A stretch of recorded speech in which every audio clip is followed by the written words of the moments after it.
get to go live too. I'm gonna double up. You are good. I'm gonna go ahead and You mind if I take a little bit of sand home? I'm gonna try to redo that beach look for myself.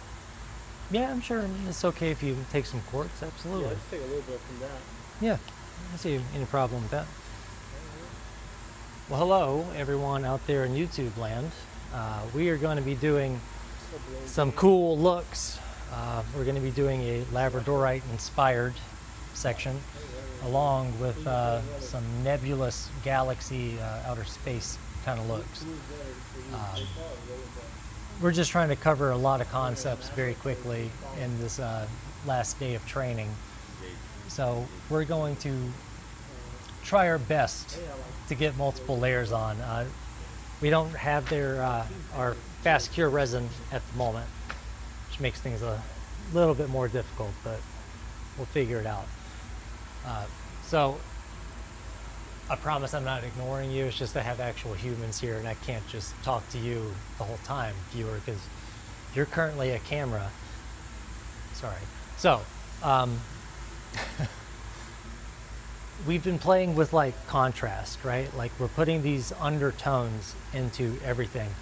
The black is gonna like not reflect out as much, means it's not gonna be as bright. Because whenever we cover this with that mica, there is still light bouncing happening. So usually we would be able to have like white and then that black. You pour anything over that that's not completely opaque, and especially micas, you're gonna be able to tell the difference in the mica over the black section versus the mica over the white section. That's how we've been establishing all of our undertones to like get depth really quickly on the first layer, right? In this case, we're actually going to just be straight up reflecting light back to our eyes, right? So if you have a mica that is a little sparse, right? Like it's translucent, and you have a mirror underneath it, like you're going to get some pretty wild looks because that mica over top that reflective surface is literally going to be like taking on that light, right? So whenever you have a black surface to start with, you can get into some really, really shiny foils. And I literally just ran over to Michael's and grabbed what they had. They are super reflective. They didn't have much of a selection, unfortunately. They usually have these in quite a few different color ranges. But what's cool about this is people call these foils, you know, they're adhesive on the back, it's flexible, right? But the actual shiny part, this is aluminum, this is metal, it is a foil. So we know that epoxy will stick to that as long as it doesn't have any kind of coating on it. Sometimes these will have like UV coatings, right? And even then, if it's in a countertop application or like a piece of wall art or a table, anything like that, you don't have to worry about there being a little bit of a weakened bond between your layers because it's not going to see that much pressure, right?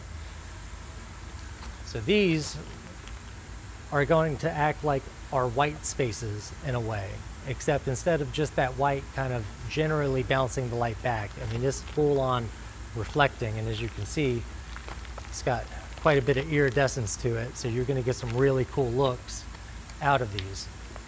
So everybody can start cracking these open, and the goal is to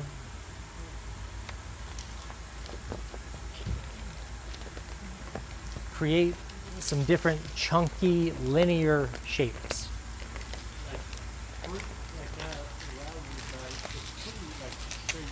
Yeah, striations. Yep.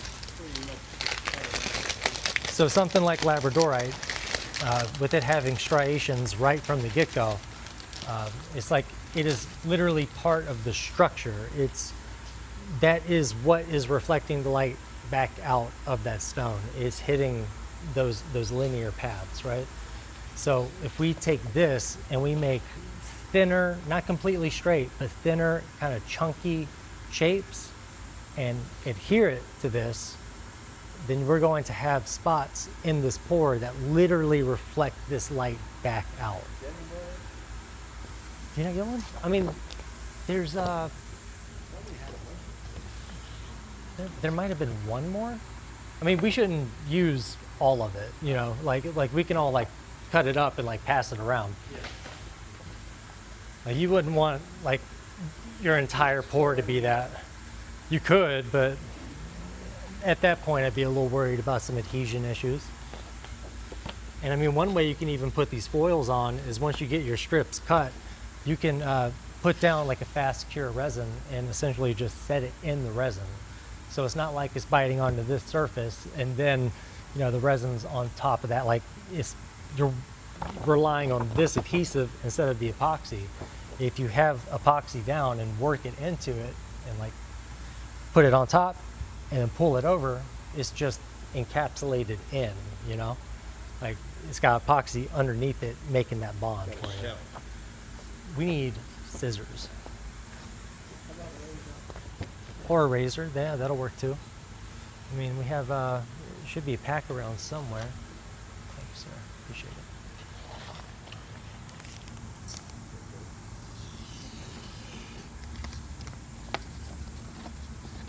Come on. So we're gonna be taking, think crystal kind of shaped, long, linear striations.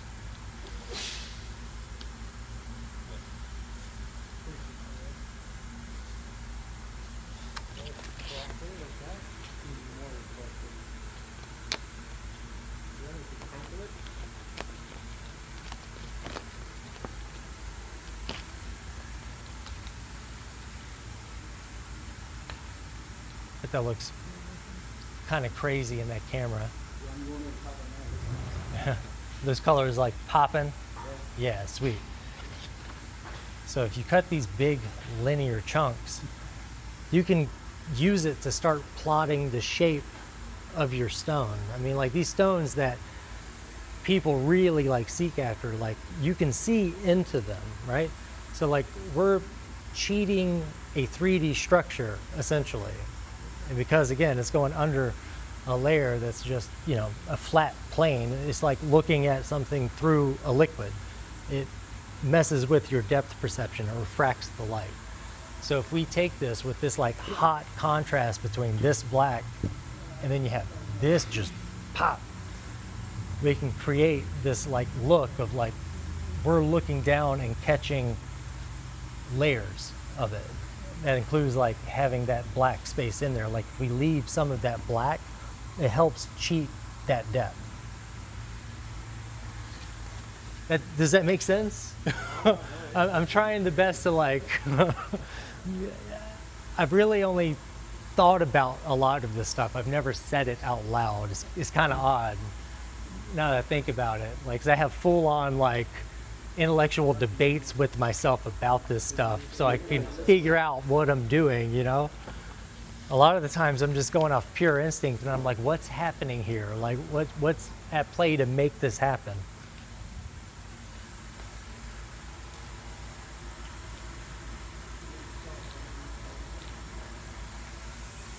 I don't know if mine's gonna cut through all this. There's got to be some scissors in here somewhere.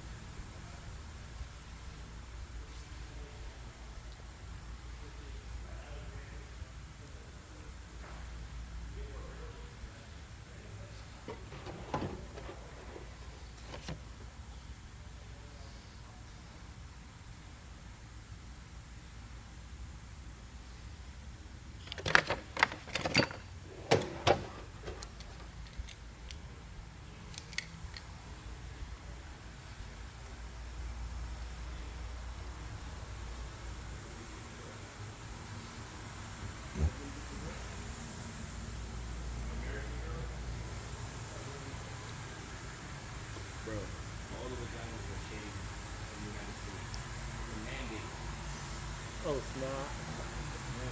I would make sure to not have like a flat break off Okay. on them. Kind of like make it come to like a point, you know? But is this like too squiggly? Yeah, Should I do one like this? I would go more angular for sure. Okay. I mean, there are stones out there that have that kind of squiggle, kind of like more cloudy, ethereal kind of look to them. But Labradorite tends to just be like really linear, you know? And is this enough pieces, or how much are we going? Yeah, I mean, that'll be enough. Absolutely. Yeah, I just didn't know how much we're gonna go, and just someone else could do it. Right? So, yeah. Absolutely. Just pass it on around. How much piece are you doing? I will know as soon as I get another cutting implement. I seem to have misplaced mine. It ran away.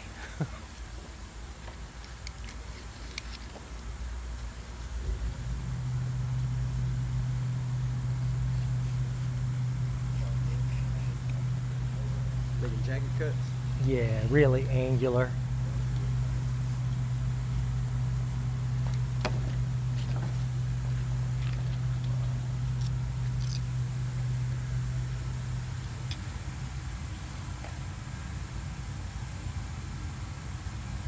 Anybody have a razor blade I can borrow? Huh? Hey, Connor, do you know if there's any scissors? Can we get a pair or two? That's Connor, everyone. Say hi, Connor. Type W in the chat. W Connor.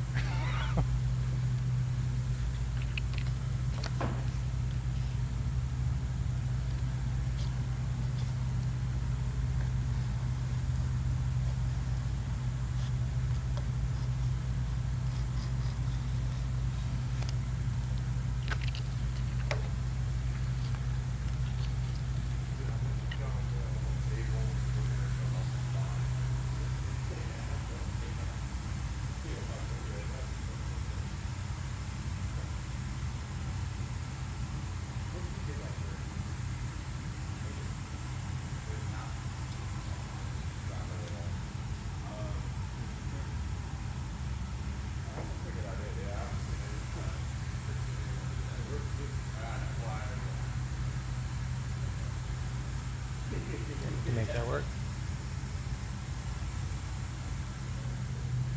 Something like that.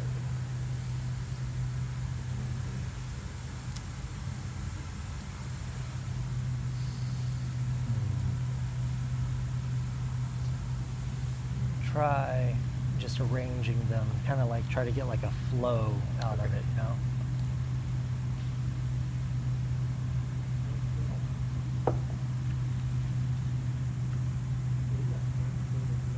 Yeah, like these shapes will work if you just kind of like stack them up next to each other like the right way.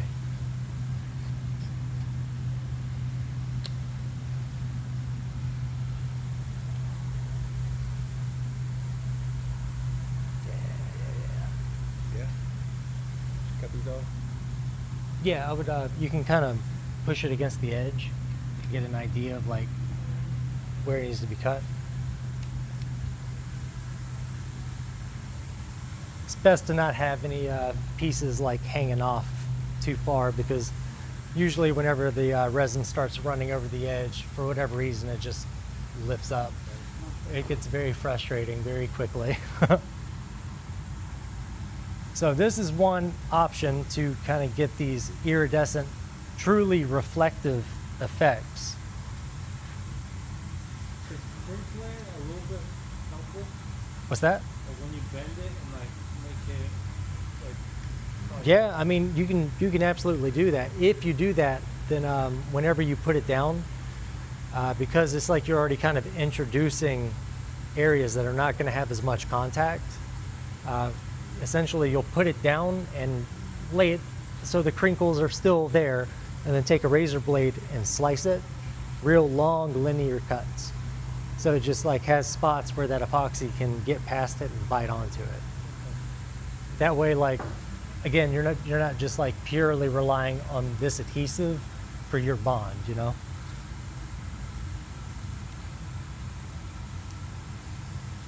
With this being Labradorite inspired, usually everything about their iridescence is in these hard striations. So, I mean, really, that crinkle look still works. It does add some cool texture to it. Visual texture.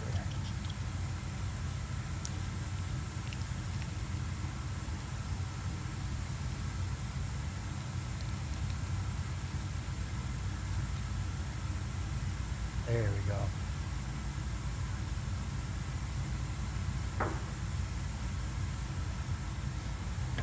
Along with these different, adhesive backed foils, it does not bite on super well to this, but it does bite on. So whenever you use something like, this is literally a metallic basket gift bag. Celebrate It, that's the brand. It came from Michael's, and it's for big old gift bags. And it's super reflective.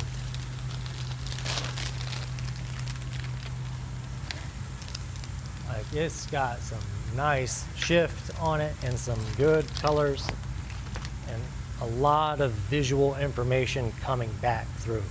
This is another option that you can use. Actually, that piece over on the side wall there is a galaxy look. There's a lot of layers, and the base layer actually has some of this, and I cut my shapes, crinkled it up a lot, and then I put down a quick cure epoxy. I put that on top of it while it was still wet, and then put those cuts in. Like, it's a messy process, like you're literally pinning it and then like kind of slicing it and then putting resin over top and trying to keep all that linear striation. But like, when you do that, you just get all these different hot spots that are oriented in different directions. So like, as you do this, it just like flashes, like the light like dances across it. It looks really damn cool. But it's a superficial bond. You don't want to like have this down and then just like laminate that in place and then keep going with your system, because that's a very weak bite. So it's almost like you have to like impregnate it, like the epoxy with it. You have to put it in there in the middle, suspend it. Think that's it? Is that the secret? Yeah. So for this one, we are going to want to keep about half of our board because we're going to be doing a galaxy nebula kind of inspired look as well. So really, you get the basic concept. It's, reflection, right? And you want to try to like lay them out in some kind of like shape. If you want to like take your phone out, check out like Labradorite and scroll through Google, get an idea of like what the stone looks like. And essentially, we are like, the best way I can put it is we're cheating a 3D structure that you're usually able to see when you're looking at the stone, and we're trying to make it look deeper than it actually is. So we have our void, that's black, that's deep. This light flash is a layer that's close to our eyes. Labradorite. Labra, L-A-B-R-A, Labrador, D-O-R-I-T-E. It's a really pretty stone. Oh wow. Expensive too. They're You got to get some Labrador essence on this. woo,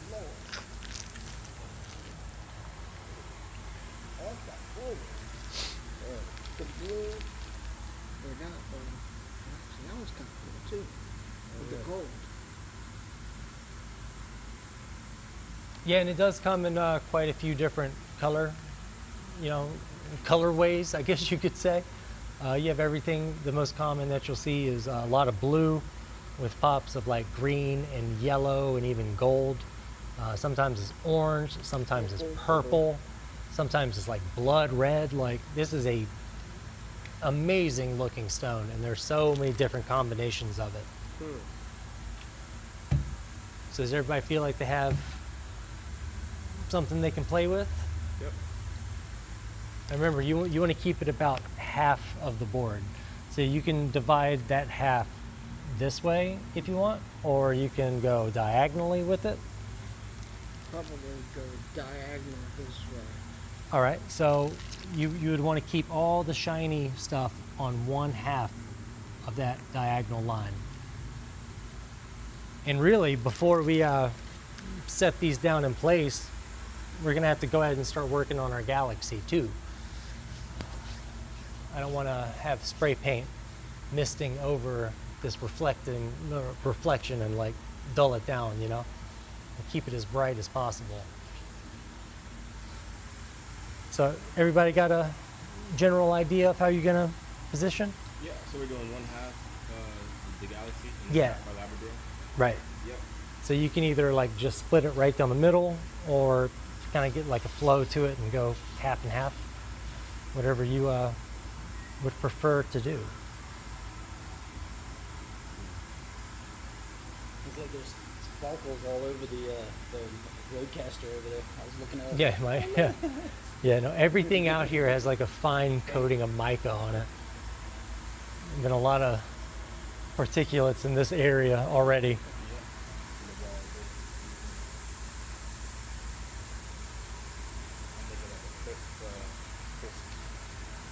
Yeah, there you go. All right, so I did have a teal spray paint, and Right there. Oh, that's sea glass. yep, there we go. Satin sea glass. Why are you putting the tape on? And if you give me one moment, I will be right back. Why are you putting the tape on? You don't have to put this down. I'm just doing it. I'm gonna have the crispy like half and half.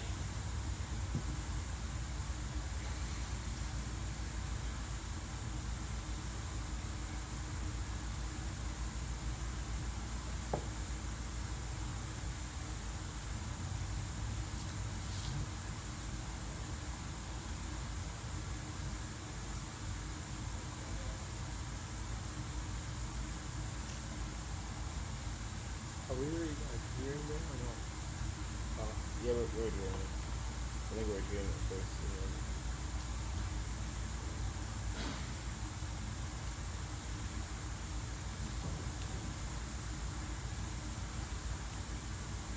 do you have like equipment and stuff? Like trucks or too? Yeah.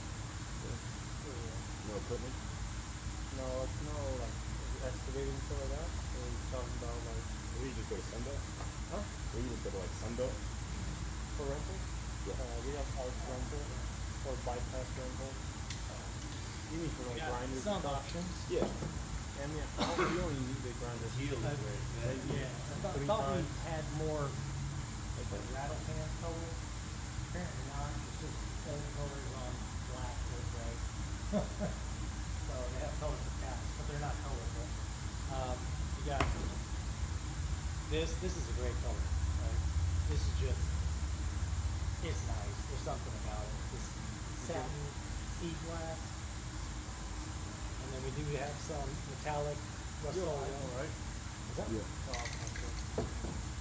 Airdropping that video, the last We one. have just straight metallic silver. In the phone bag. The first one. And this is just some satin white.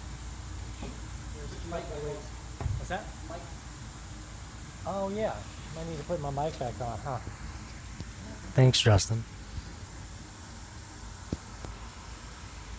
So now what? Are those on as well? No, I actually turned them off because it picks that up. Oh, okay. All right. You made it way too loud. I thought we had more options for spray paint. Like, we don't. We do have satin sea glass. Beautiful color. Something about it. This is just a metallic, shiny. This is, I believe, gold. I believe bright coat gold. So we got more reflection happening here. And we have some more Rust-Oleum. It's one of their metallics, cobalt blue. I love this one. You can get some really cool looks with this in epoxy. All right, so since we're going to do one half of the board as like that kind of galaxy outer space look, if you want to put like some star breakup, do that shit. Why not? It's kind of cool, you know? Little specks here and there. You can actually kind of get like this look of like depth with them too, like depending on how fine you can get the flecks to be whenever they hit. One way, sometimes you can get these to spray just right, where they'll kind of like spatter that little bit. It's not the easiest with these Krylon tips. Yeah, they got a big ass.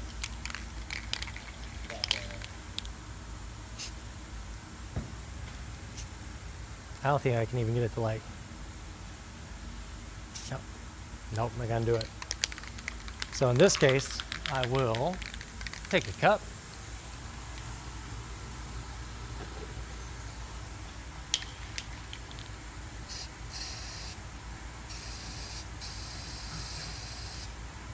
Just spraying directly into the cup. Like sprinkle it on it? Like I was doing? No. Yeah, that's the general idea. And then you can take a brush and a stick, unless you're a beast that doesn't mind getting sticky paint all over your fingers. I hate sticky stuff. What an odd career choice I have made here. I hate sticky things on me.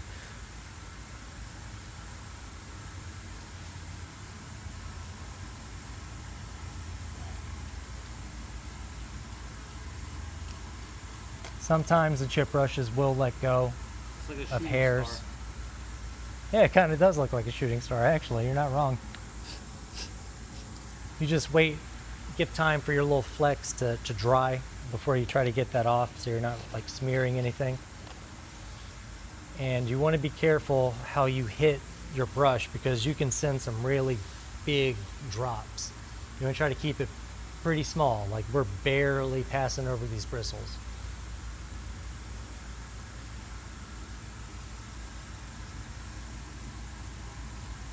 If you do want bigger, you can get a little bit more paint loaded into the brush,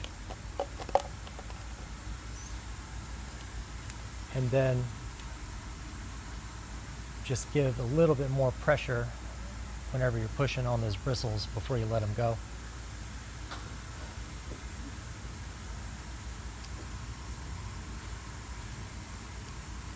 The way I prefer to start creating like almost like visual depth with these little flecks of white light is have it really fine and clustered off in the distance, and then as you are trying to create this depth of field that like is something that's closer in this image, you'll have it be slightly bigger and like appear brighter almost.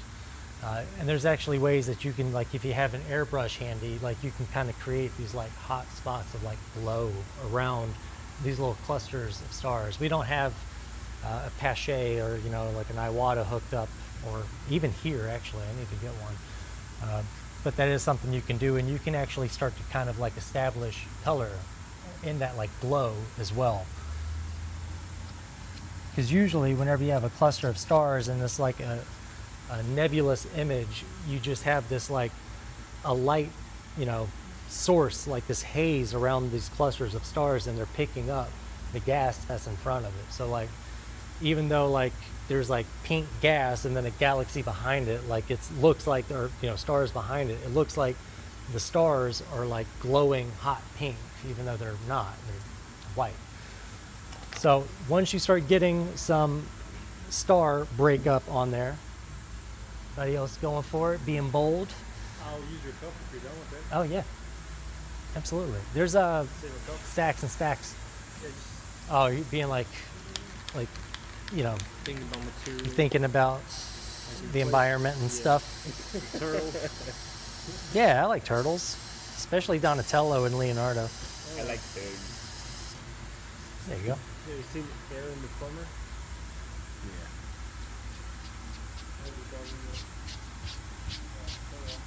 On your brush, if you're done using it, I'll use it. I'm not done using that. Okay. Now I grab them all. Get your own brush. Yes, sir. So, one of the ways that you can kind of start establishing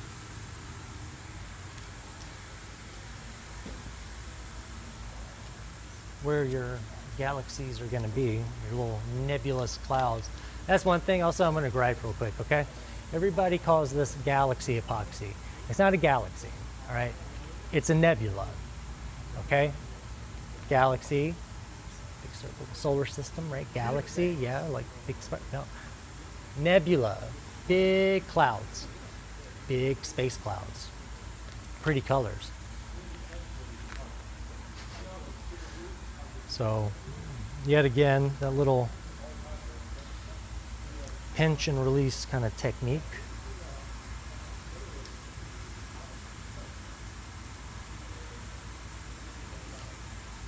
Whenever you're doing these nebulous outer space kind of looks, where you put your mica is just important as where you leave that black showing through. That's what's going to help you create like a sense of space. You know, it's outer space. There's a lot of wide open, just pure black space. So be sure to leave space for that black.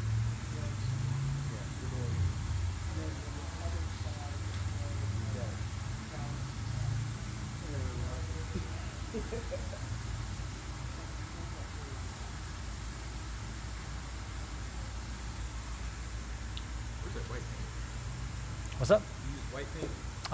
The white is right here. No problem.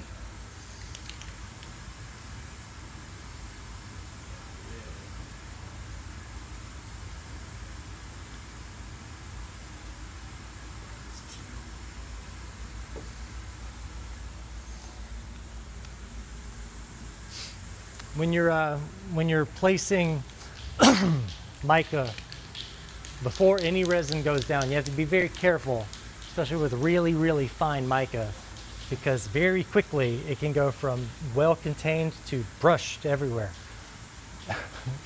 And it will ruin that appearance of that black void of space. So you want to be very selective about where you. Really? No way. They're dollar store cups. Is that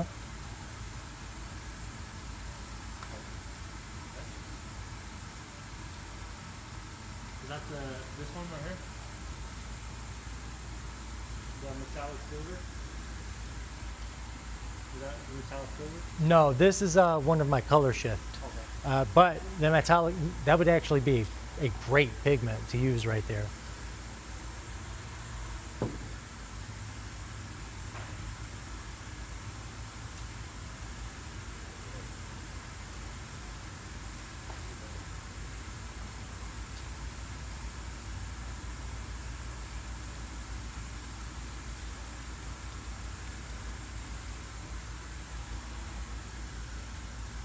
Man, I know you guys can't see it because you're only seeing it from one angle right now, but the color shift on that is like, that's nice.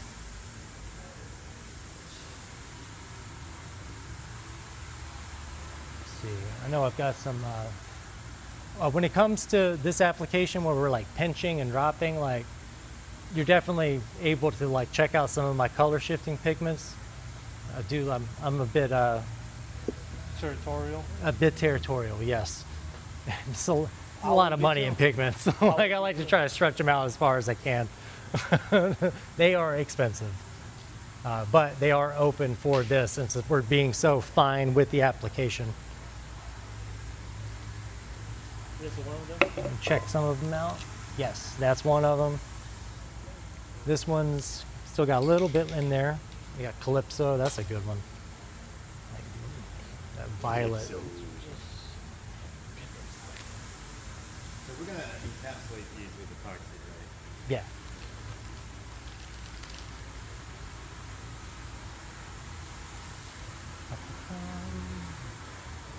Where did they go? Oh, there they are. Got some more color shifters. Got some like reds and like hot purples that pop on them.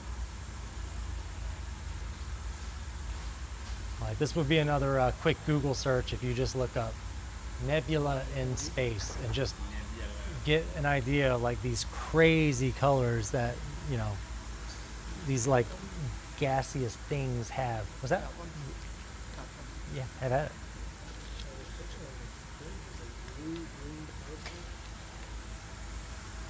Oh, the Caspian gold. This was a good one, but it looks like it's just about done.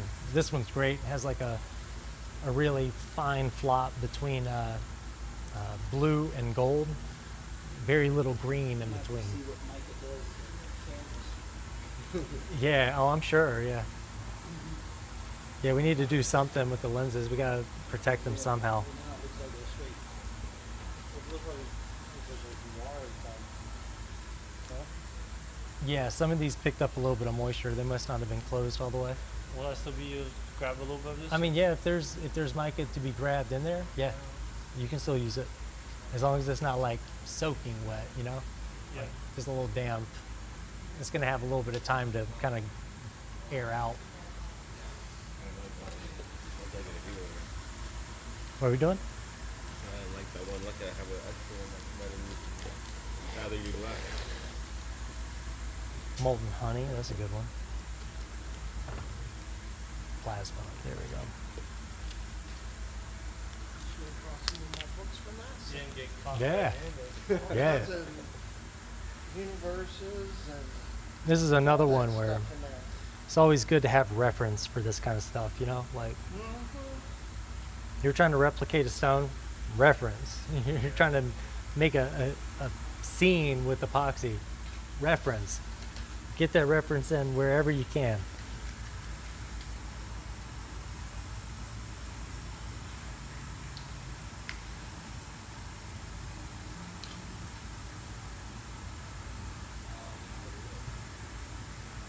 Hey, keep that back.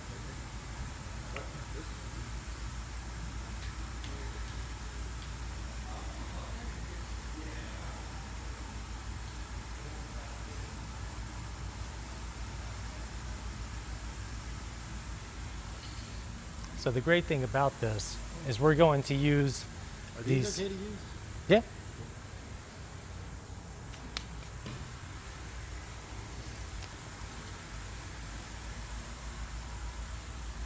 I'm in the camera shot. Camera shy? No, I'm kind of in the camera shot. Oh, I was like, camera shy. Are you hiding from someone? Are you okay? Come on, Snow, I'm here. You said stay away from snowy plastics.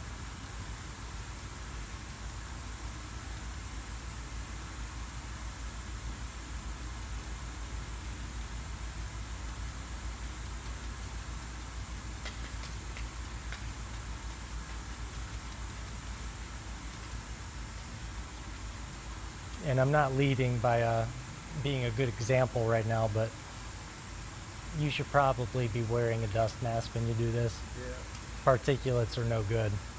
But I don't want to hide my meal ticket from the camera, you know? I gotta show the face.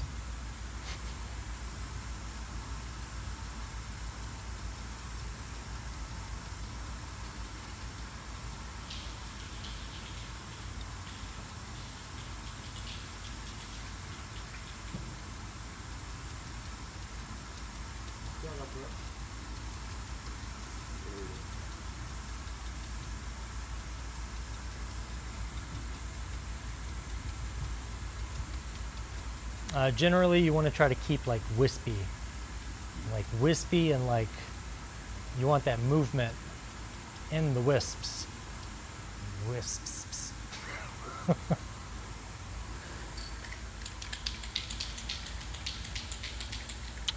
like that. I'm gonna do one more color. Actually, I do two.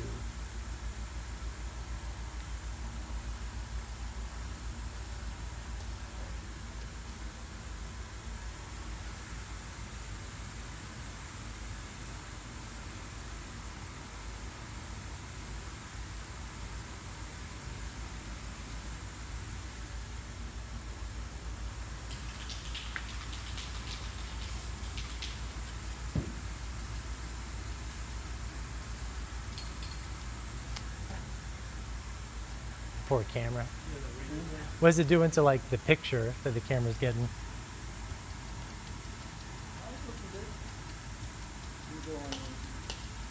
It's not messing with the actual image quality? Better on my phone than it does on the screen. Yeah. Let's see. Ba-ba-bum.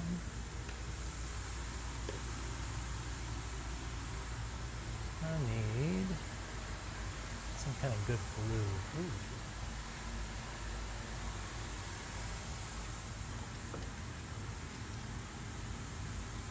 The rest of glow blue. Somebody got into the glow pigments. I don't know who, but somebody did.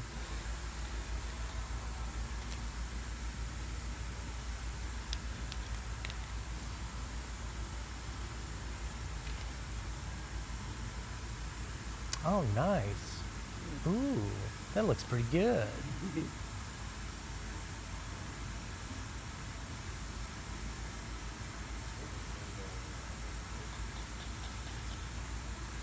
So, doing it this way, it gives you a chance to essentially map things out and get so much definition right off the bat, like just that placement and the depth that you can kind of create just by layering a couple of these on top of each other.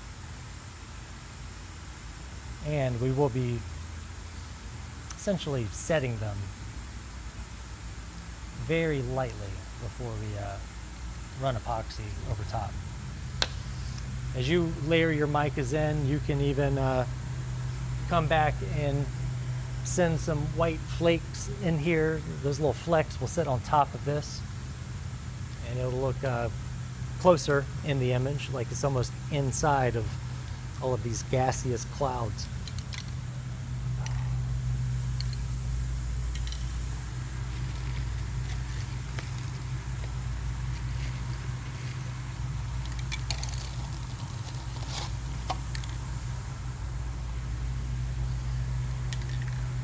Oh man, he's getting fancy over here.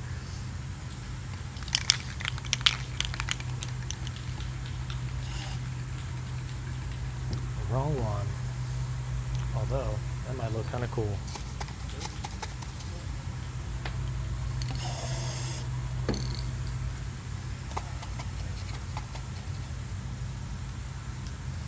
Is it gonna look really cool or really bad? Easy bad.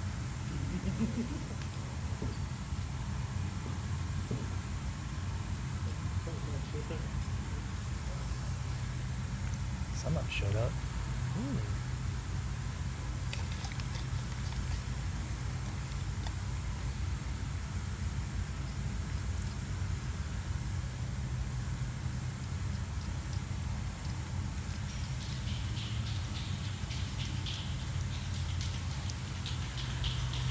Some little gold flecks in there that are reflective.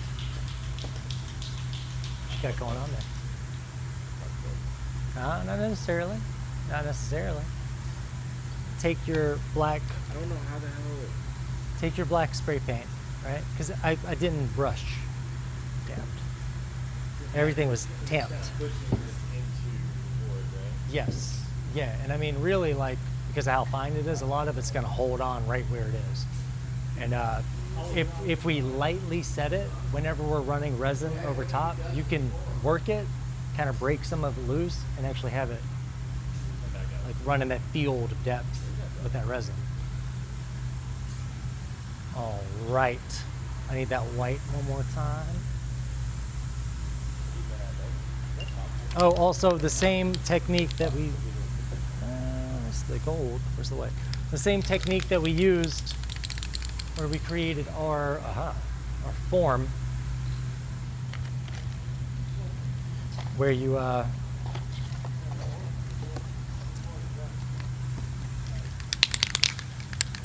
use an edge to get a hazy but defined movement to it.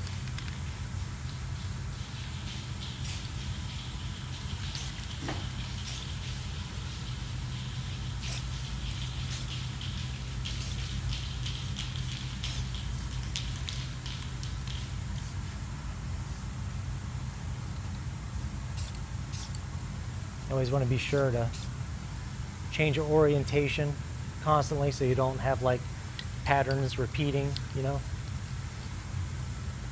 It's not just this, it's also this, and it's also that, and it's also this, and you can just tear a little more off and make a whole new set of shapes anyway. Use the shapes.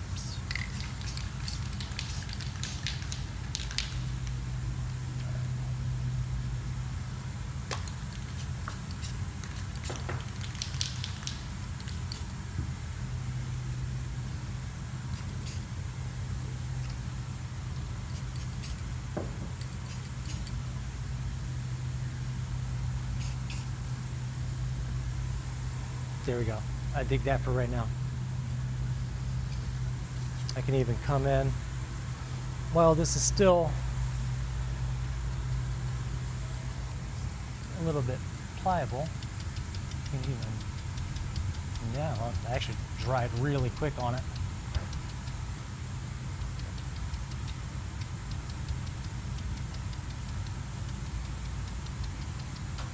So if you approach a galaxy the way I like to, the epoxy is actually doing very little work.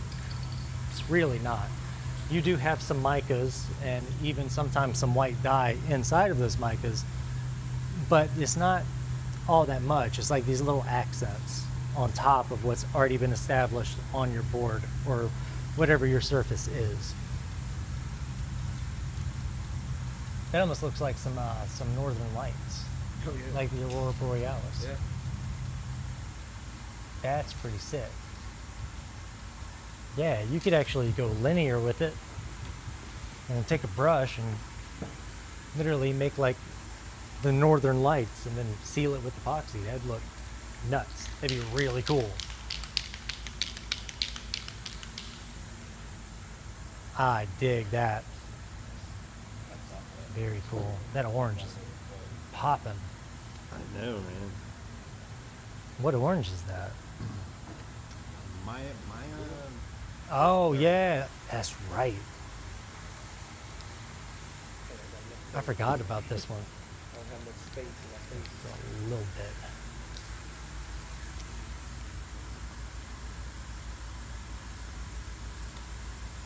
All right. Whenever everyone is feeling good about what you have going on in your galaxy, we'll be able to move on to the next step, which is going to be kind of setting this stuff so it doesn't navigate or migrate too much once resin is running over top of it.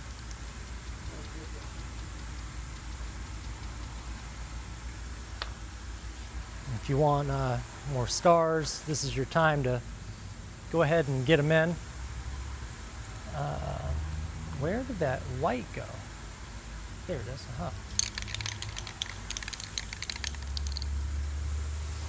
Yeah, you don't have to do the spray paint method with like the flicking it off the brush if you don't want to.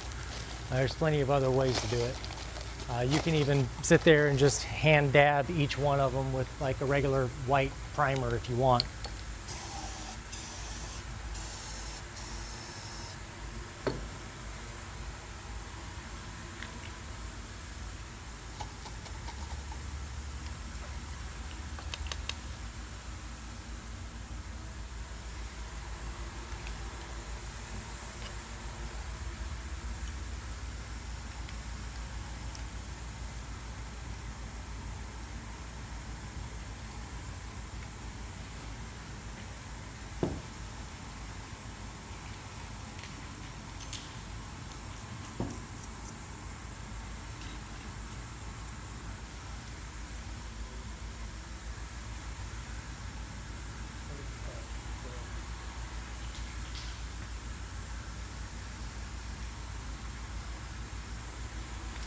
All right, once you have everything established on your board that you want, we are going to,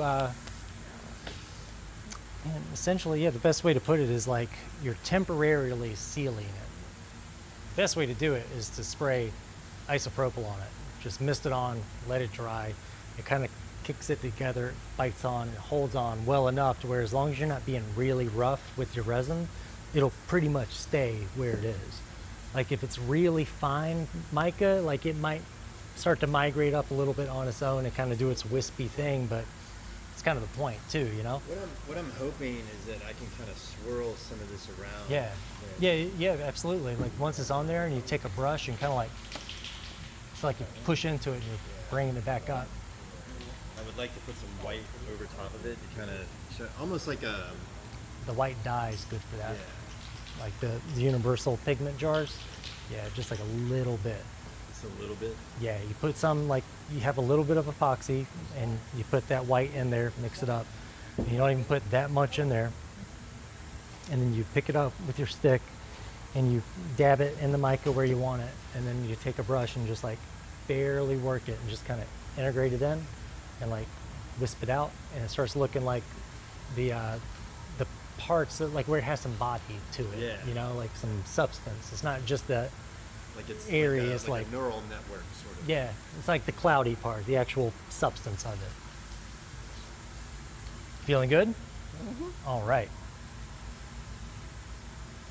I just gotta get.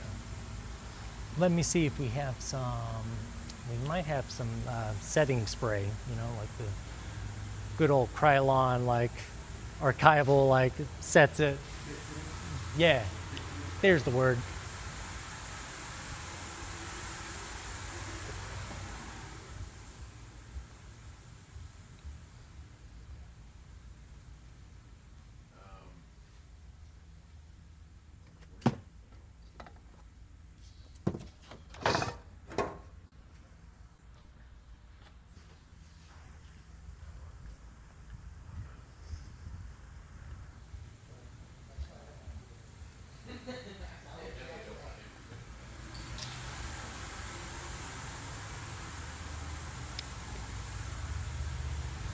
No, we don't have any.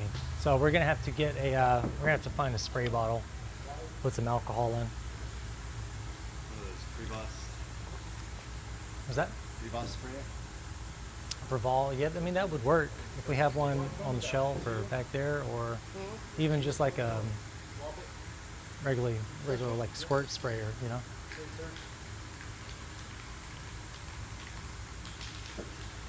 The live stream is this can.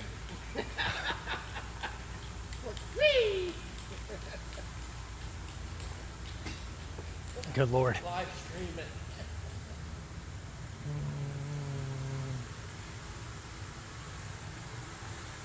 It's got to be a empty spray bottle here somewhere. Yeah, you can use that if you want. It'll add a different type of reflection to it.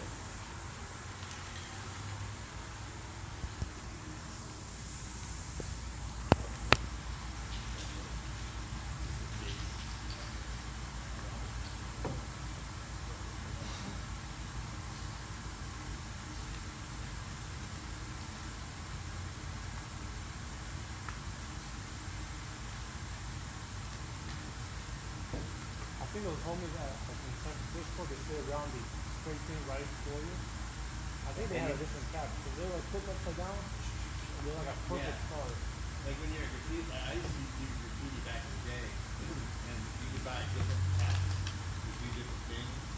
Do like a round shape, Yeah. square shape, like just like a flat line. That's why it's not working at home.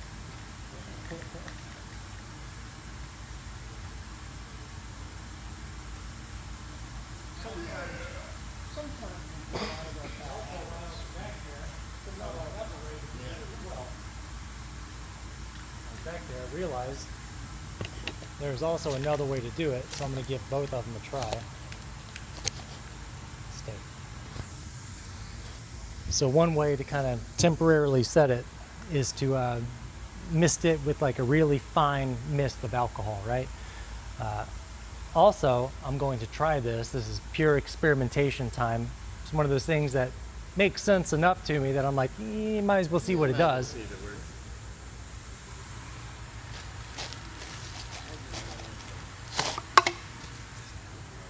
If we take some of the acrylic, or even if we take some of that primer, that's also just acrylic, just even more watered. No, the rapid set, like the concrete surface primer. It's just pure acrylic, like it's just very viscous, so it bites into the slab, you know. And this is like a thicker version, but also dries fast. So this should work, I think. I'm gonna use a good brush to do it. Which one are you looking for? Is that? What are you looking for? Trying to decide if I wanted to use a good brush to do it. Oh. I believe. Ooh. Ha. Sorry, I just got one of those electric jolts up my neck. I was not ready for it. I saw you. Ow. Oh. Here, we'll crack this open.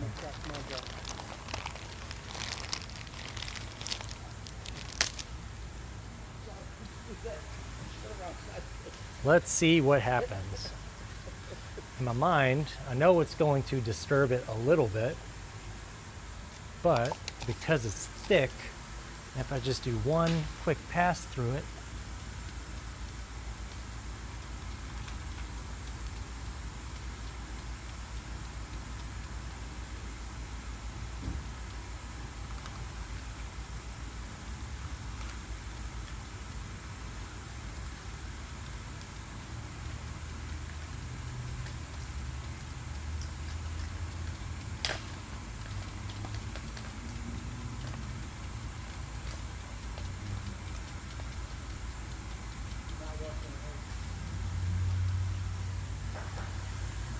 what's that? He was talking to me. Oh, okay. Not you. I was like, I don't know yet, actually.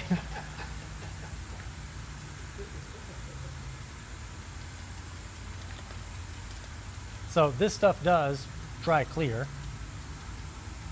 So where it's really holding down that mica now should have a little bit more of like a direction and kind of a wispy shape to it already. In theory, we're about to see, it could just look like absolute dog shit. We'll find out in about 10 or 15 minutes here.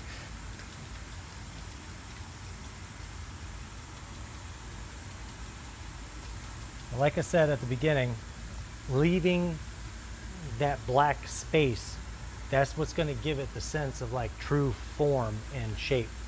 If you just have like this visual information everywhere and there's like no negative space between them, our principles, then you can't really appreciate the color and like that gaseous, like beautiful look if it's just everywhere.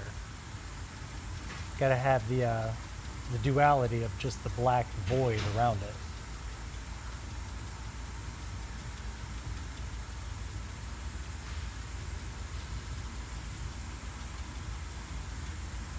Fingers crossed, y'all. Let's see what happens. Hopefully that's cool. If it's not, that's all right. That's called practice and trying new things. Yeah, see my starting workout. Is that like way off in the distance, like a Yeah. cluster? I want to make it smaller. Like, you know, have you ever seen like those guys that sit, like in San Francisco, there's a lot and they spray paint you with like a crazy Yeah. galaxy? Yep. I always watch them do those little block caps and they'll make a perfect star somehow. Yeah. But I think they have a different... It's a different tip. Yeah. It's a much different tip. Yeah. Man, I shouldn't have been talking smack when the other ones were looking Say that one more time. Keep it in place otherwise. Oh. So this is purely experimental. Like I said, that might actually just completely ruin that side. You know, no risk, no reward. Gotta try something somewhere along the line. Yeah, a lot of people don't like to fail out in the open.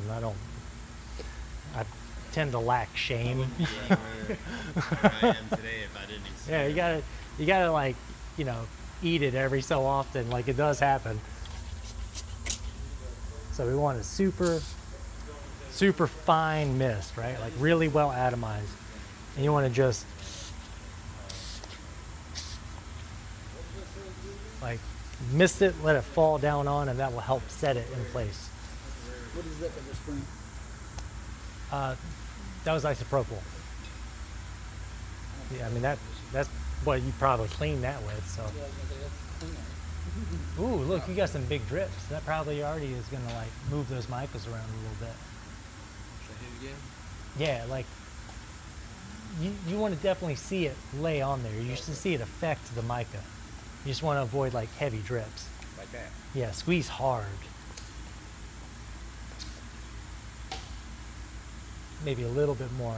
Looks like it's still kind of airy right there. There you go. There it is. See how it like takes that mica and lays it into it?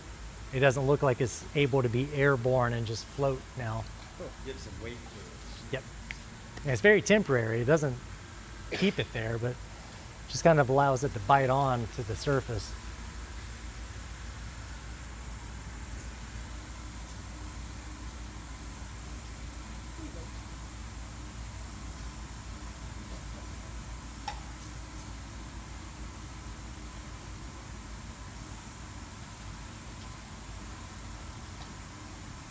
If you're working with cheap chip brushes, take the time to do the super glue trick, or you'll be picking bristles out like I am right now.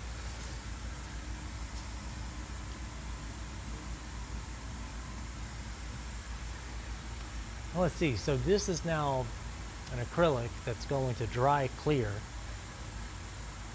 and the mica is trapped in it. And it's reaching that point of its drying where it's starting to kind of like become rubbery and gummy and try to hold on. So in theory, I feel like I should be able to take it away too.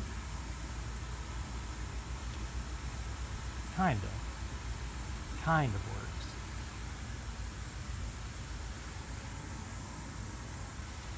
I just hope that primer dries clear.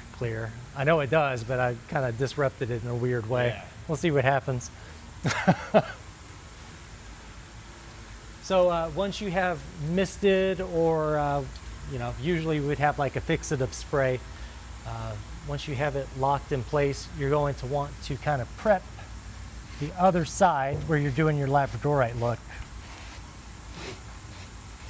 because we will be doing one set as a pour and then another batch. We'll just go boom, boom. What's that? If I'm talking to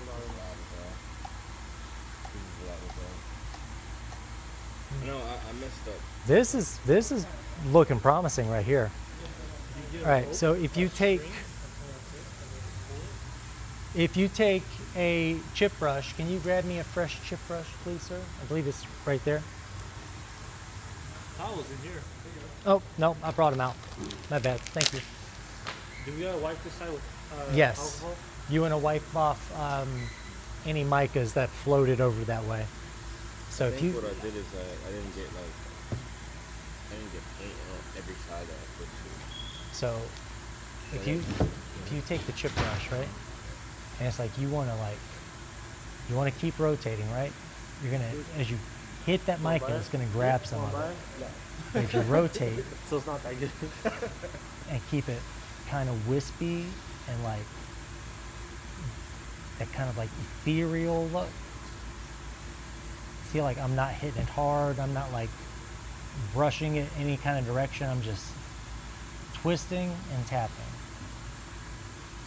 kind of helping it lock into a position.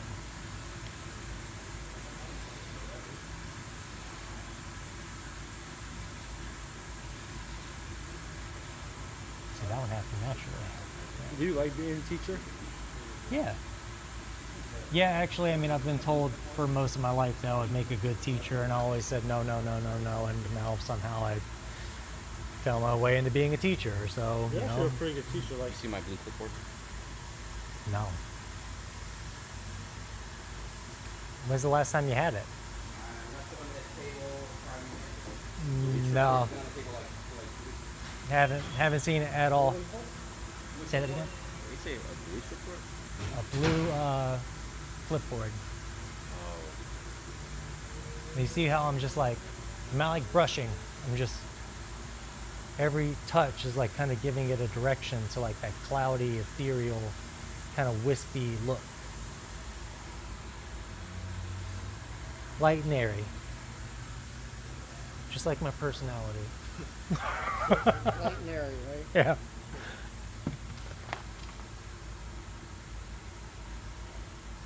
So we're getting ready to pour this? Yeah, so right now we're going to be wiping off our other side. We're going to be doing our Labradorite look. Does it have to be smooth? Have to be smooth? What do you mean? Because I've got on this side also. I mean, It should stick to it, shouldn't it? For countertops, yeah, it'll have enough of a bite. I mean, I would still, just because Labradorite is a stone that has like iconic striations to it, I would still wipe this, but do it all in one direction. So you're not going to get all that mica off. No. There's a lot there. So if you just kind of like, do you mind? No, go. If you keep it directional, at least it'll help kind of create this orientation to it, Okay. and you're at least kind of knocking off some Of it. of what's going to inhibit your bond right there. Like he had used lots of different sprays, right? So you gotta wipe it down where you can, because this is not appropriate for like a floor, right? Like I wouldn't do a floor this way. Countertop, sure. Floor, you really have to be worried about like that strength and that bond between your layers, because it's going to see a lot of pressure over it. Yeah, like look at how much you have on your rag.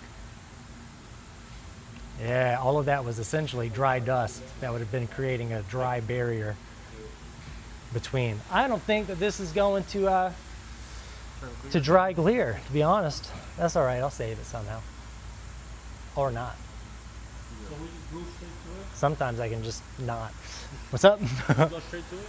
Yeah, you want to let this solvent Oh. flash off that little bit, and then once it's dry, you want to take that backing off of that and lay it down in place. What did you hit it with again? You hit it with I just took ISO in this spray what was that? bottle. Did you hit it with like some white, some Yeah, should I and not don't do that? you don't have to. I mean, What is it's purely an experiment for me. Like, really? yeah, it makes sense that this is an acrylic that dries clear, so I should be able to just tamp it over the like largest concentration of the micas, and it should make it have movement, right, and hold it in place, and then dry clear, revealing just the mica. It should. But like in theory, yeah, but I also took this acrylic that's supposed to be gently brushed on and just went so we'll see if it dries clear. It might not. How much alcohol shall I use? It's like a mist. You do it like a You want to kind of like, don't spray like directly on it, kind of spray above it, and you want a good atomized mist, and you want to like, essentially you want to watch that mica change a little bit. Like it's going to change in like its sheen. You're going to see some of it settle down and grab on. You can go harder, yeah, harder than that. Oh, I see it changing. Right? See that? I'd give it a little bit more. You kind of get used to like what it looks like once it's on there. Yeah, so all of this looks good. That's the only part to me that looks like it still has some give to it. There you go. Yeah, like a good fine mist is perfect for this.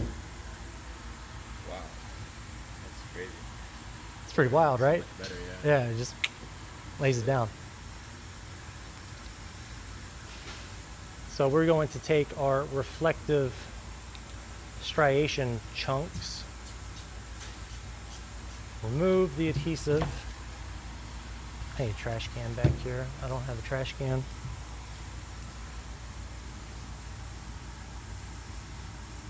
let's see, we'll go right about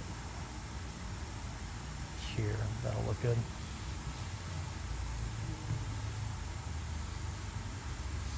And sometimes you get lucky and that adhesive will really bite on and keep it in place. And sometimes it likes to give you a little bit of trouble. But that's okay, we just need it in place long enough to get epoxy over it. Because once that's over, it's not going anywhere.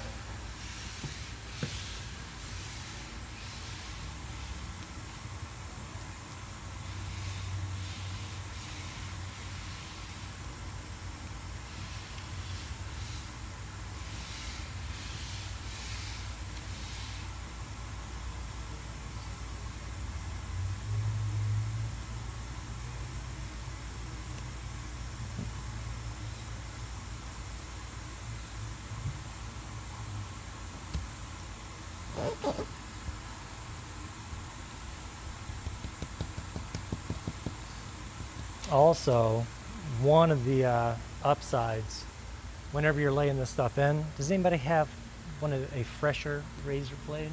Excuse me. Once you do have it laid down well enough, and if you're worried about, you know, getting that epoxy around it so it can really bite onto the board, right? You can just cut these long striations in it, and what ends up happening is it's like you're kind of like cutting it into that board sometimes. Like it actually takes the adhesive and pushes it down in that crease. And sometimes it gets a better bite. Sometimes you just have more pieces to deal with. It's like So you want to make those extra cuts, yeah? what's that? You want to make those extra cuts? You don't have to. It's just sometimes like these are not like super high quality foils with like really good adhesive. These are foils used in like scrapbooking. Oh, So like the adhesive is pretty light, you know, so sometimes it'll bite onto this well, sometimes it will barely hold on, and sometimes you can get lucky, and if you have like a good, really sharp razor blade and you start cutting striations in it, it's like it's taking the adhesive and pushing it down into the cut. So not only does the epoxy now have a way to get through it and to the board, but like you've kind of locked it in place for that process to happen. Sometimes we like do prep work for like spraying kitchen cabinets.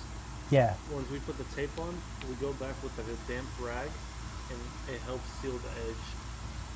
Yeah, it makes sense. Yeah. So you get your striations in, and remember you want to try to kind of place these in a way that's going to be conveying like a structure in the stone.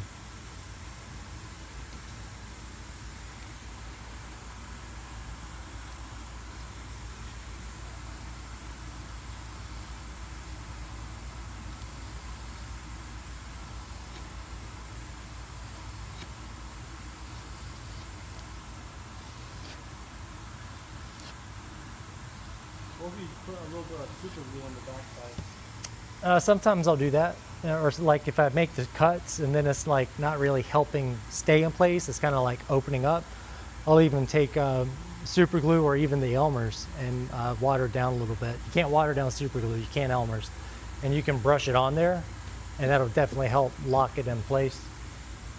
Again, this is more countertop artsy type stuff. There are ways to accomplish this on a floor, just not this method. Don't want anybody out there making floors that are going to fail.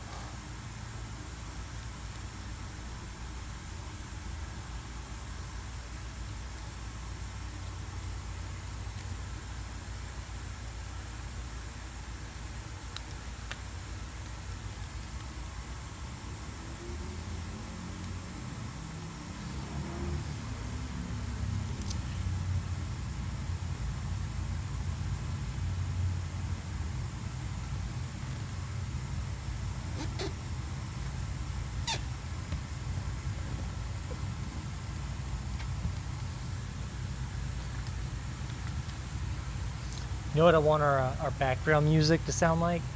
Remember the pause screen on N64 GoldenEye?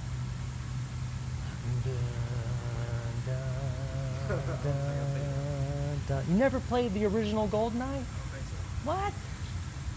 Dude, so whenever you would pause the game, it would bring up this watch, and it would have like menus on it, right? And it just had the smoothest sounding like elevator music that was like the theme, you know, the James Bond theme. And like, it has no business going as hard as it goes. It's great. It's so good. There's like something about it is perfect.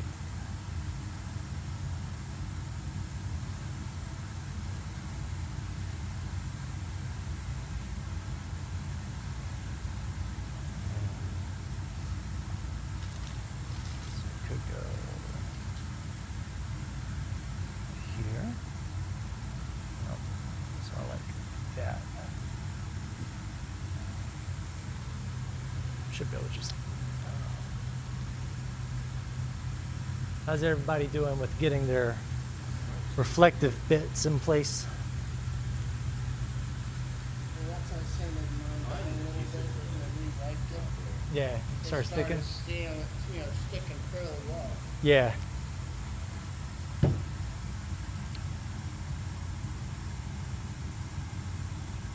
it's not sticking, it will just roll up in the epoxy. Yeah, it can let go and just kind of float freely. Even when that does happen, you're usually able to still get it like, you know, in between, like epoxy on both sides of it, and kind of get it like laminated in place.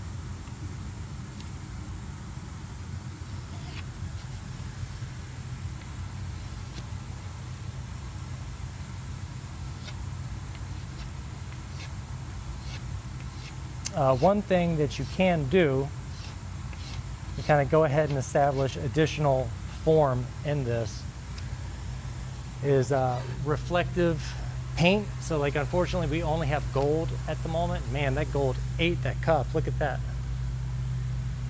Oh wow. It ate it. Why to do that? Because there's solvents inside spray paint.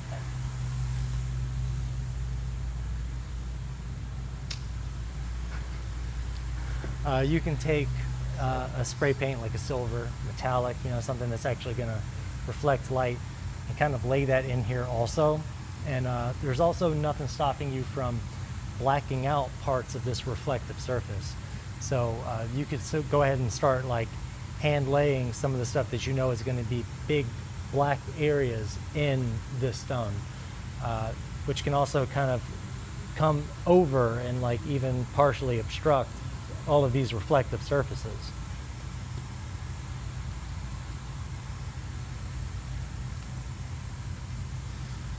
All right, so once we have our little shiny bits in the places that they're going to be, I feel like I had more shiny bits that disappeared. Maybe not. No, actually, I'll make this work. Might have been one of mine. Oops. Let's see. Actually, thank you.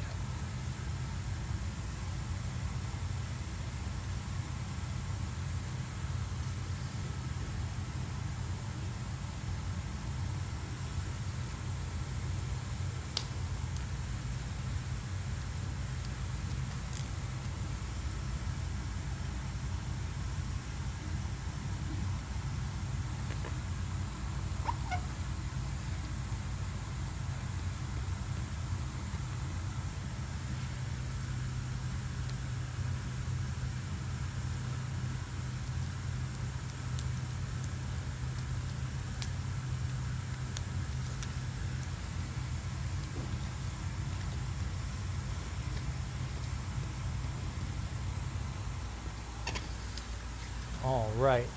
How is everybody doing on shiny bit placing? Everybody got it pretty much laying down for them? Doesn't like to stick with the spray paint. Yeah, the spray paint has lots of like fine, dry dust on it. You think that'd be funny, huh? Over there laughing at us.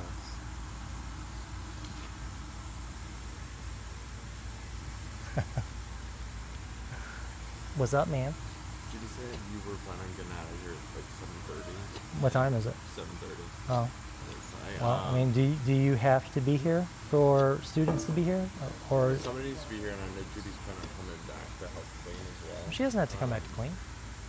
How Like, much time I'll did you say clean. you have left? At least, I'd say, at the very least, we can, over an hour, get this laid on and our final coat on that. It's probably like 2. Yeah, I mean, if we were going to go like all the way, Yeah. like, yeah. But, Okay. it's like, Yeah, no, I'm just trying to gauge it. I'm not trying to keep people here if they don't, Yeah, want to be here. Yeah. No. We're all pretty chill. I'm just like, we're going to give Judy a heads up so she doesn't come back here then. Like, I've been cleaning up and resetting in between the nights anyway, It's actually kind of nice to just have a task to do that I can do silently after talking all day. Yeah, that's fine.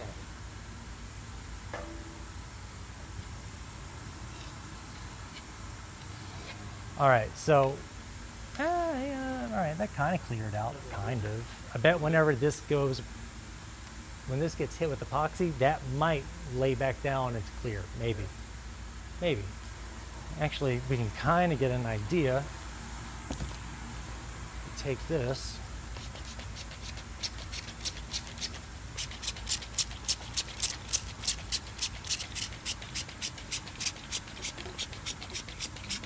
Come on, let out. Are you going to mark on them? I'm just trying to get an idea of what this primer's going to do. No. It was a good theory. Didn't quite work. Oh well, we can't all be winners. So once everybody has their shiny bits in place, the best way to continue this look and include the micas in it is to take either like really finely picked colors, like the right blues, the right purples, the right greens, all that, and you just lay it in, and you want it to be translucent. Like, you want to be able to see through them, right? And you lay them over this and kind of like integrate it into it. Like, you want to just have this be this thing, this down in underneath those like color shifting or like really like shimmery micas. Once we have those laid out, we're going to take a stick and we're going to mist this with alcohol, which we will refill that bottle. We'll mist it with alcohol, which is going to act as almost a barrier between your stick and the epoxy, and we're going to chop it. And by chopping it, usually that would cause the epoxy to come off on the stick. But whenever you have that alcohol sprayed onto it, it acts as that barrier. It doesn't, so you're only moving the resin or the mica instead of like actually picking up the resin. So you can start establishing these like complex striations like running through the stone. You can make it all directional, and that's what's really going to sell the look on it. So take a look at the micas. This is very much just kind of like up to your preference of what colors you choose for it. Are we doing the epoxy first, then the micas? Or are we doing No, the this will actually, we'll do a light amount of micas in the epoxy. Like, you want it to pretty much be everywhere, like you want good coverage with it. And then, So we're gonna mix it in the epoxy. yeah, like we'll have some in cups and then pour the resin in and go ahead and introduce it. So whenever we pour it out, it'll just be right out of the cup. How much color do we want to go with? A very light amount. Like, you don't want to go opaque, because then you're going to hide most of this, So if you keep it kind of translucent, and you're just going to have to judge it just by adding a little bit, just give a look and stir it and kind of brush it up on the side of the cup. Since it's clear and has light coming behind it, you'll be able to like kind of judge that translucency, And whenever you get it where you want it, then you just leave it be. So I'm going to,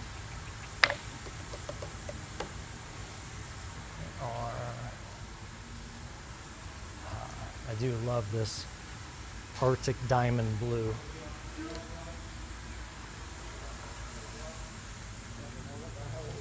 Color shifting pigments definitely help the illusion, because whenever you do look at striations and labradorite, as you move the angle that you're viewing it at, those striations change and reflect and very much have an iridescent look to them.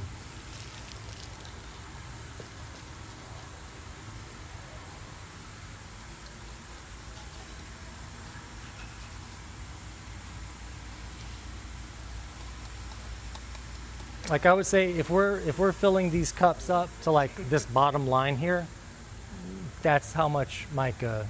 That's probably enough. There might need to be a little bit more, Okay. but we're just looking for that little bit of just opacity to it. Like we're trying to put a little bit of body to the color, but still show all of that underneath it. Okay. So it's not much. Keeping it transparent. I'm gonna put a little bit more on there, a little bit.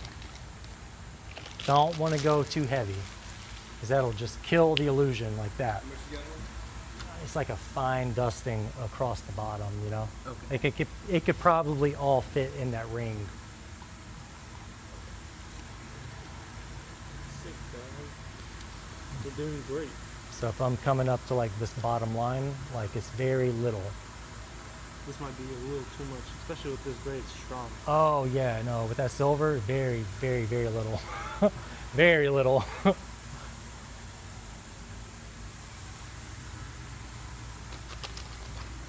And like I was saying before, like just the huge variance of colors that are found in this stone, like there's some really cool combinations that you can do. So how many should we use? A couple? This one? You know, I'd say Some blue? at least three, like three different colors would be a good idea.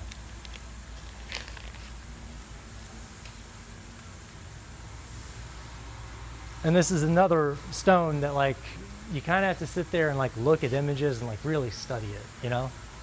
Like to kind of like lay these colors out in a way that looks natural. Gotta stare at those things a lot. Spend more time than I care to admit just looking at rocks on the internet. Is this gray like I guess what Calypso.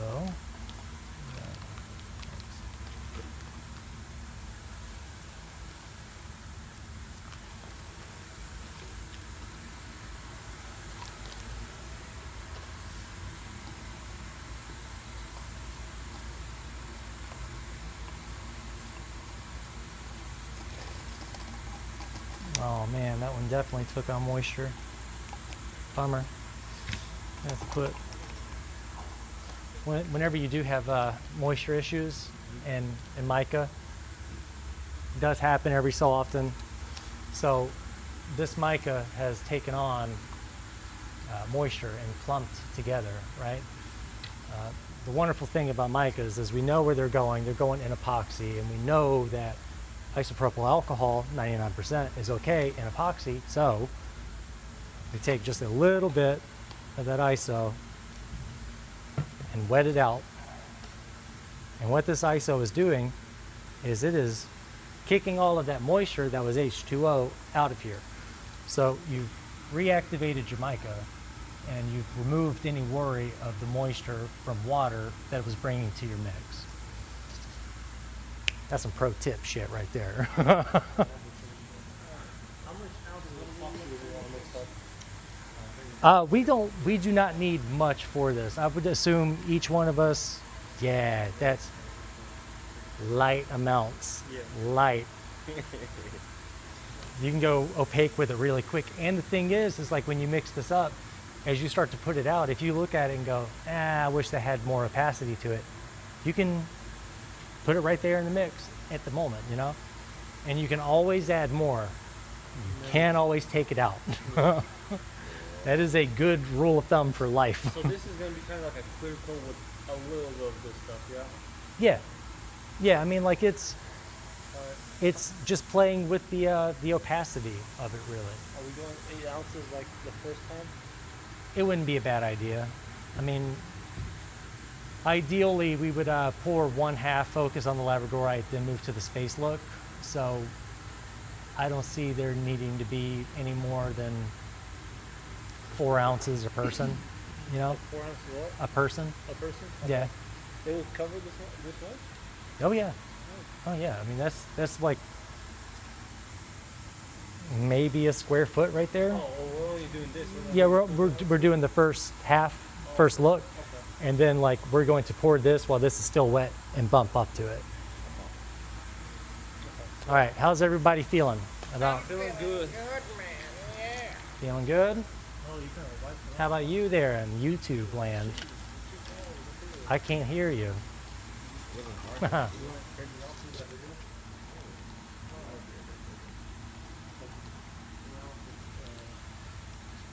Let's see what happens. What's that? It's green, is it? It's a blue, green, and purple. It's called a super flash. Is that enough? I believe that's a good amount. I mean, you can, like I said, if you start pouring it, Because I got the silver. yeah, silver, like be very light on the silver. Yeah. The finer the mica, the further it goes, because it wants to spread out into that epoxy, you know? What are we mixing this? And remember, I mean, like there is a way to, you know, as you're putting it out, if you're like, I wish this had more opacity, you can put it right there in the mix at the moment, or you can even pinch it into place and then work it. Pinch it? No, what? Huh? 8.5 grand for elaborate. Yeah, there we go. That's a, on let's eBay. see, labradorite blue granite dining table. That's maybe what, 5 by 5? Yeah. So about 25 square feet of this stone. It might be all of it. It's like $9,000. Yeah. So, I could do it with $30 a pop. yeah.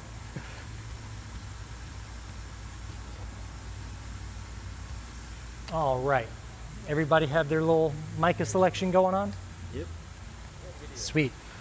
We are also going to want to have a small cup of just pure black. Like it's going to be a very little bit of epoxy and a decent bit of that black dye, right? We're talking like, well, a decent bit of that black dye and a small amount is like we're going to dip a popsicle stick in it, wipe one side of it, and stick it in that cup. Like it's a lot for that amount of epoxy. Where's the black dye? It's in a jar over there, or it might have made it over here. Right here? Yes. So everybody's going to, We just like one. take a stick. Bad bit. Yeah, I mean, there's not much. Don't need much at all. Like, see how much I have on there? And I'm wiping one side off. Okay. Because with the amount of epoxy that we're putting in with it, that black is going to go a long way.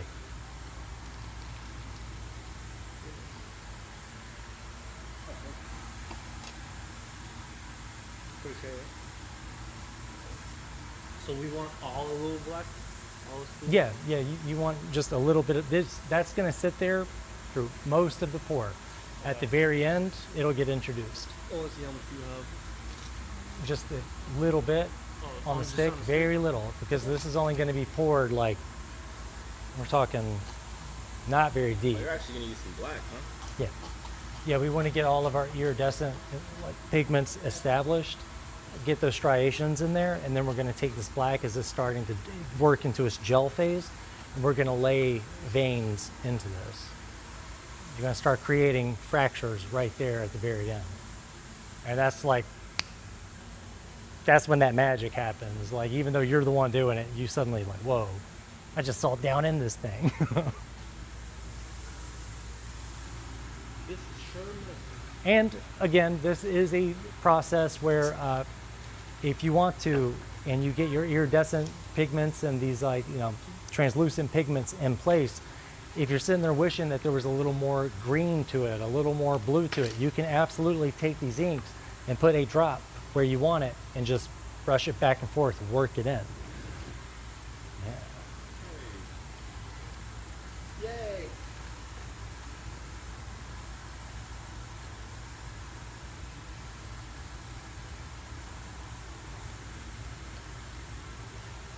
So So pink and purple, so that's a good Madden approved color for this, you think?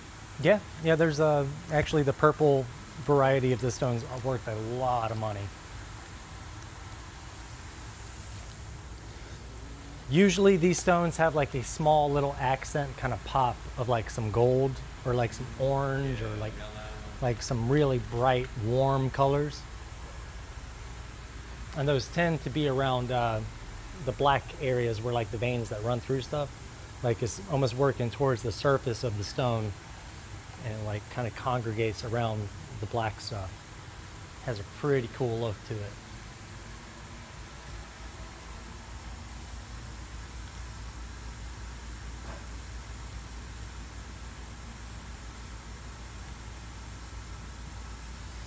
All right, I'm gonna start mixing up a batch of Mach 1. Everybody's feeling good about what they have on their boards currently? Do you have Mach 1 or are you going to use this one? What's that? Do you have Mach 1? Oh, Yeah. So let's see, we have what, 5 boards, right? 1, 2, 3, 4, 5, 6. We have 6 boards. All right. So if I go overkill, hit 32 should do it. Or I can go a half liter and a liter. There we go. Got it. Uno momento. Por favor. I need gloves. Where did the gloves go? What are you looking for? Gloves. Aha! Worked its way to the edge. I see.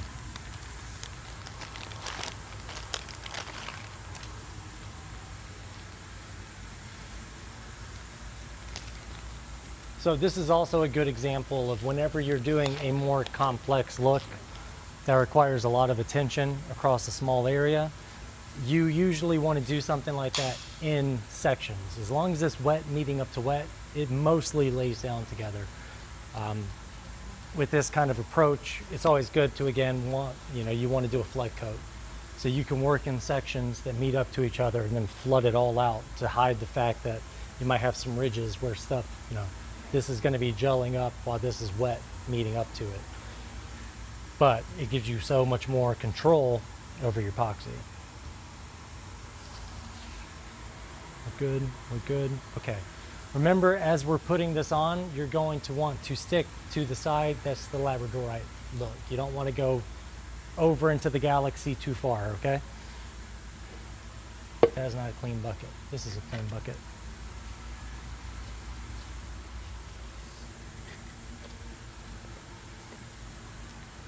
So we're gonna go, you know what, here.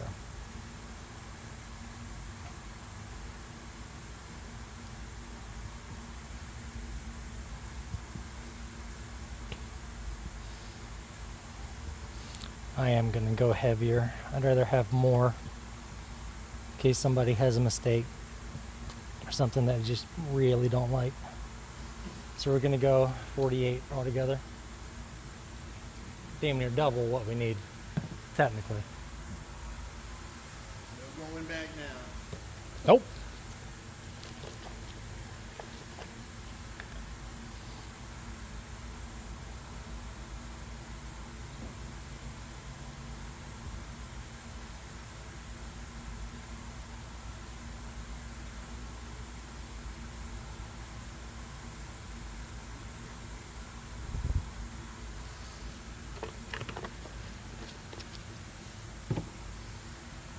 Hey, will you guys keep it down? I'm trying to concentrate, okay?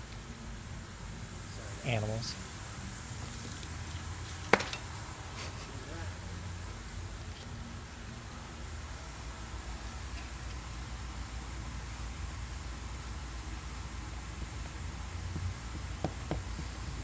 Everybody can go ahead and get a cup ready. Like the bigger cup? Yeah, like a bigger cup to receive your part of this batch.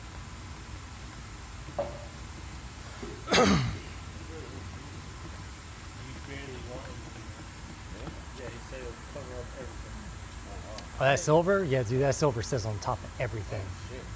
Very, very sparing on that silver. I'm guessing I need to do like It is so light. half of Just dump it out and whatever stays in the cup. Yeah, no, that's way too much. I mean, you could use that much, but you're going to completely cover up this.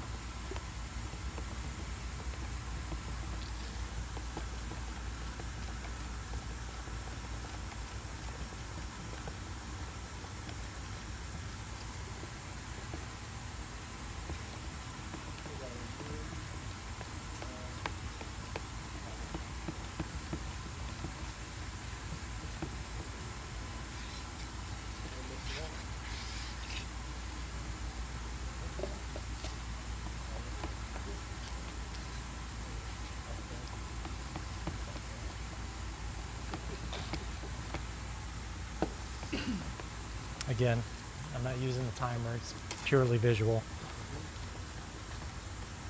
Because I'm sure if I'm not mixing it for like exactly 2.5 minutes, somebody eventually will show up in the comments. Somebody.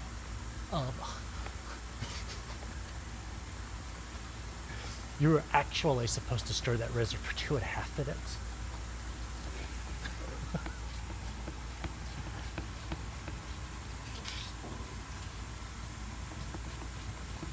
All right, everybody have a cup? Yep. Nice. Oh, yes, sir. We're there. All right. How many colors would you recommend too? Like just kind of keep it simple. You know, a few. Like that could be 3, that could be 5. Whatever you feel like doing. Whatever, man.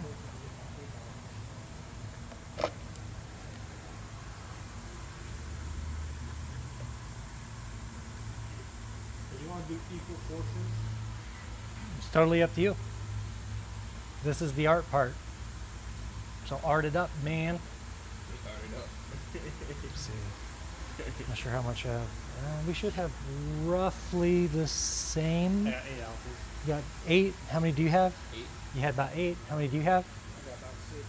About 6? Come here. Yeah, I'm at about All right. 6. There we go. Boom. Let me know. Are you out there? Yep, yep. There we go. You have enough? Do you need more? Yeah. I think I'm cutting out into mine now. Here, I got a little extra. There we go. Thank you. Really with this, you don't want it like all that thick. Like we're really going for like kind of more on the tight end and like control, you know? It definitely helps to not have it too thick and running everywhere. Got a little bit, don't forget your little bit of black. Inside of it, What? like No, like you're Inside? on the side cut. inside. Just get a little bit of black.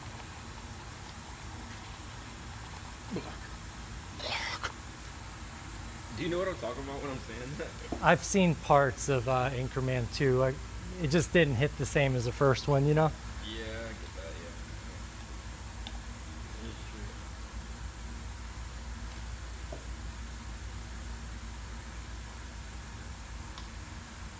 Hey, buddy.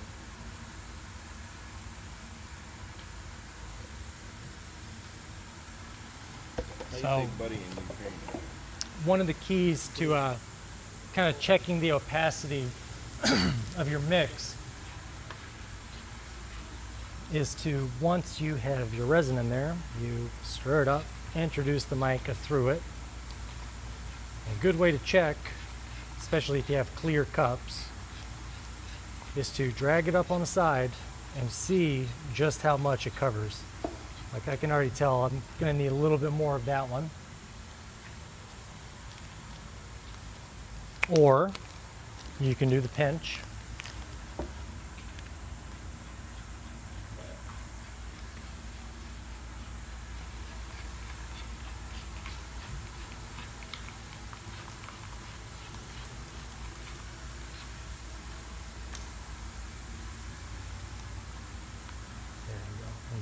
tiny bit of dye.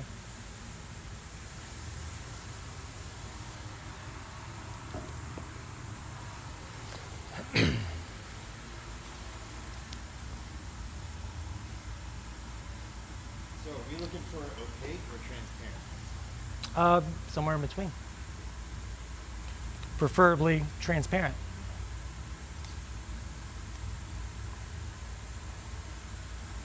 There we go. That's got it. See where this is? See how you can you can see through it, but it's like it's starting to cover it? Yeah. Yeah. You want in between. This is a good example of like somewhere in there. Is this too light? I mean, this is a really I mean, light. you can also add like a drop of ink and to help add that color in there if you want. Show the camera. Oh yeah, I'm sorry. You can just hold it there. I'm gonna I don't know if you're able to see that, do the top one. but it's like you're checking it on the side where it runs kind of thin.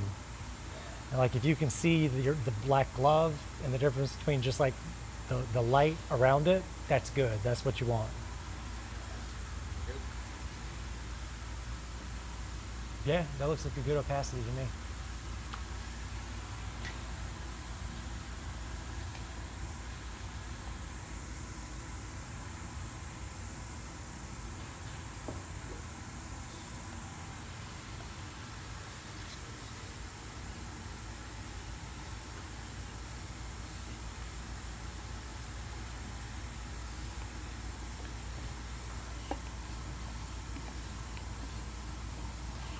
So pretty much every motion that we make on this thing, we're going to want to keep a linear orientation, right? We want to cheat the look at those striations because this is millions of years of pressure coming from one direction with resistance coming from one direction.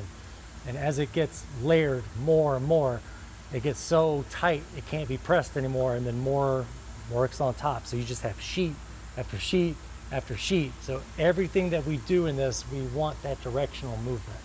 You want to keep that orientation.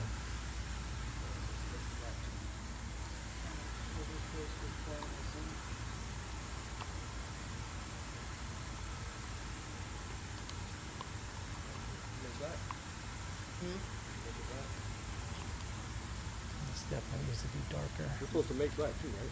Yeah, like a little bit of black, just like a little dab. If you don't have any that's clear, pretty much any of these colors you can add it to and just add a decent bit.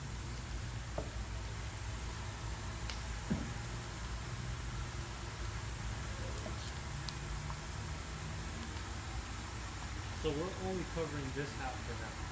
We're not spreading it Right. to the side.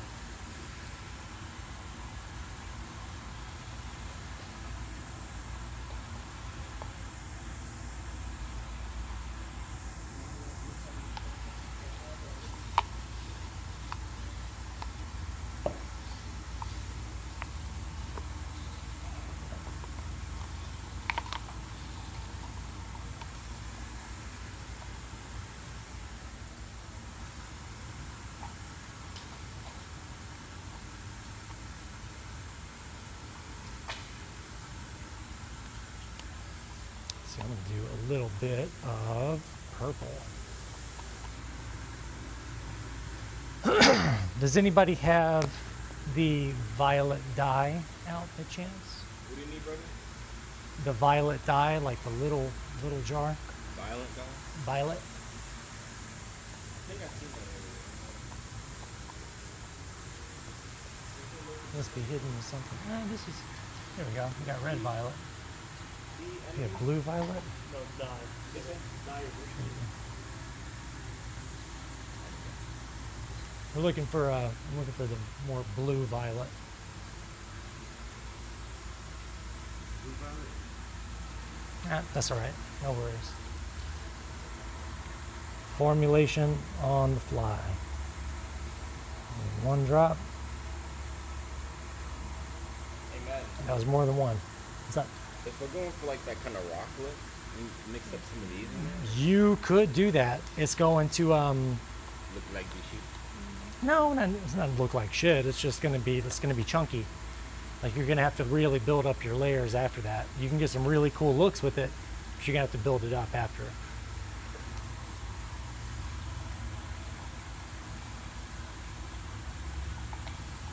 Yeah, we do more epoxy, that's all. No. Should have made more than 2 colors. So once you have all of your pigments laid out, A little bit, yeah. you're going to want to take a flat blade or a squeegee, whatever your preference is, and start stretching it out. Keep that linear motion going. So you can already see right now we have a good bit of that definition showing through with those foils, right? There's no worries because Sick.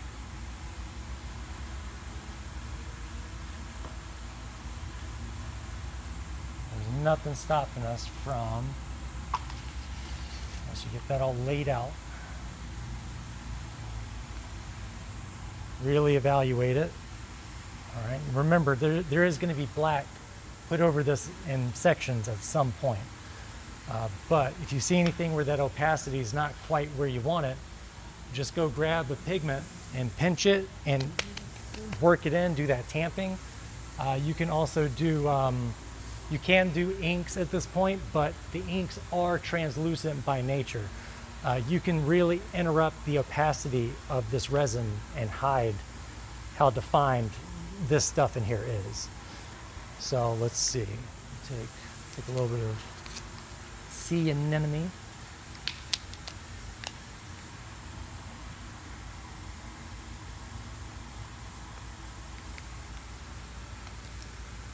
And we can start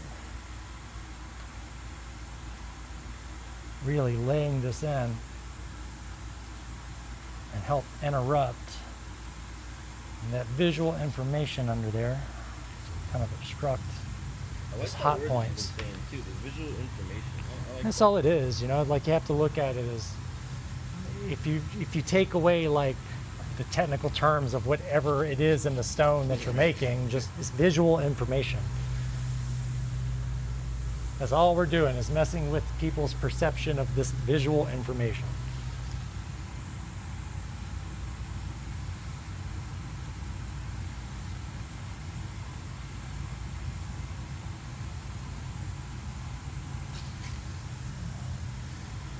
I want some more opacity to my blue. Do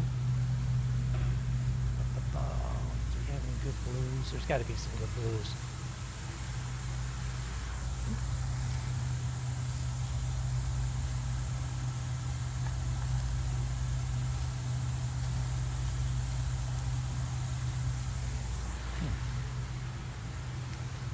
Sounds like a good one. Arctic Golden Frost. This one has a flop that sends it into gold. Man.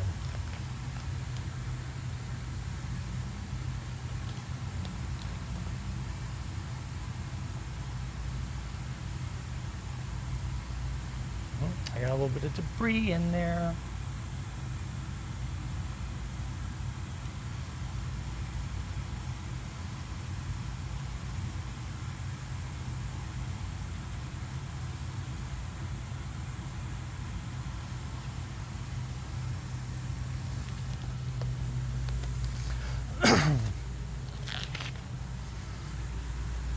So with these kinds of looks, as you lay in your micas and pinch and introduce it to your mix, you're going to just tamp it into place first. You don't want to start brushing immediately because you'll take it with great intensity through the resin. You want to introduce it first and then work it out.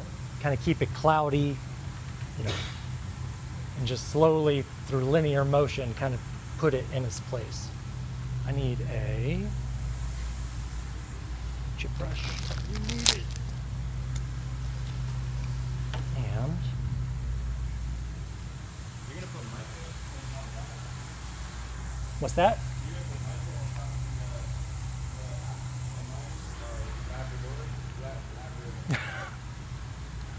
Labradorite? Yeah. I'm gonna put mica on top of this part. on top of which part? Like over this. On this. You want the mic on it? Yeah. Yeah, I've already put some on.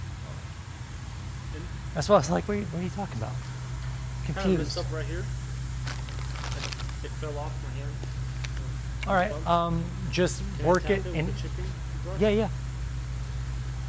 And kind of like same directional motion, Yeah, yeah?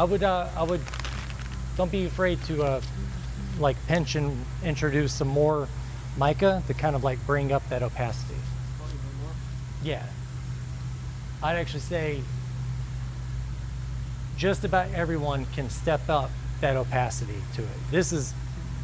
That's pretty good. You did better than us. Well, at least me.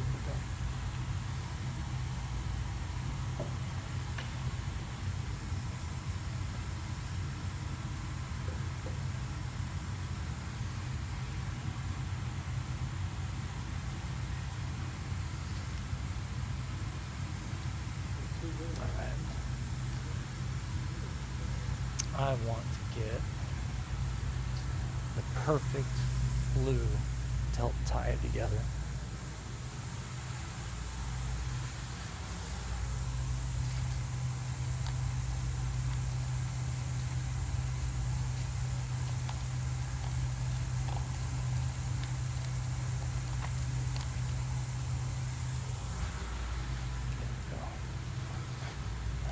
That's what I was looking for.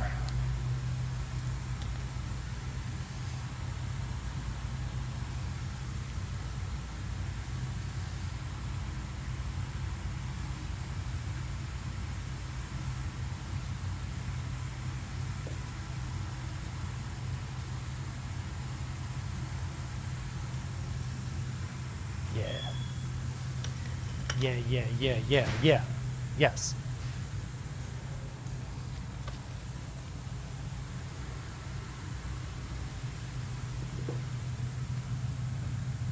You got the right idea.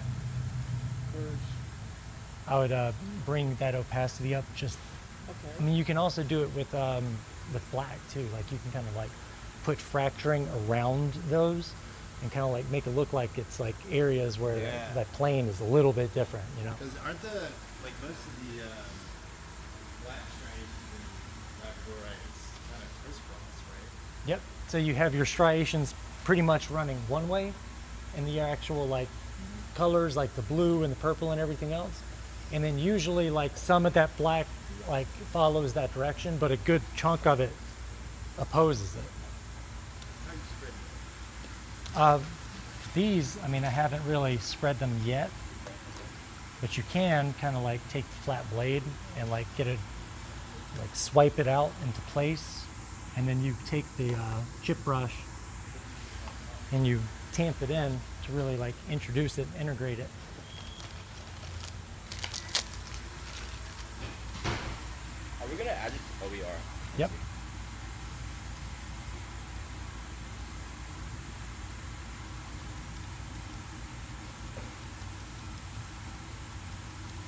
Yep, so whenever you even your taps, you want to keep it linear. We're already starting to establish more of that striation effect, you know?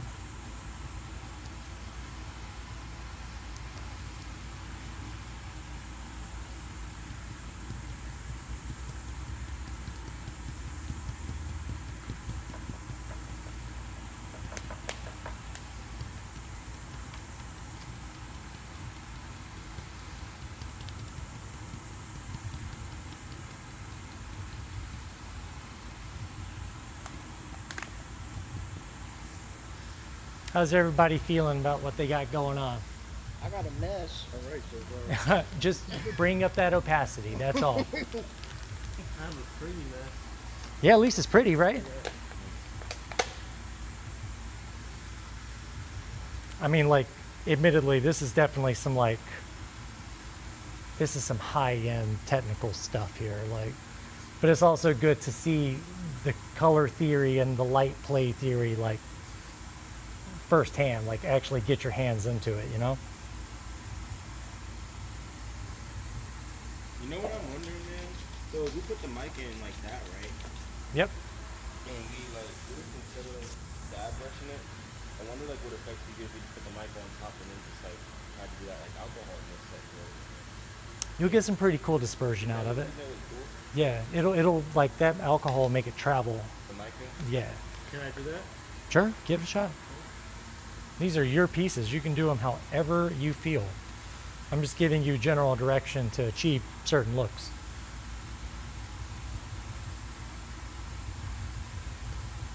I don't think anything can save yours though. Mine?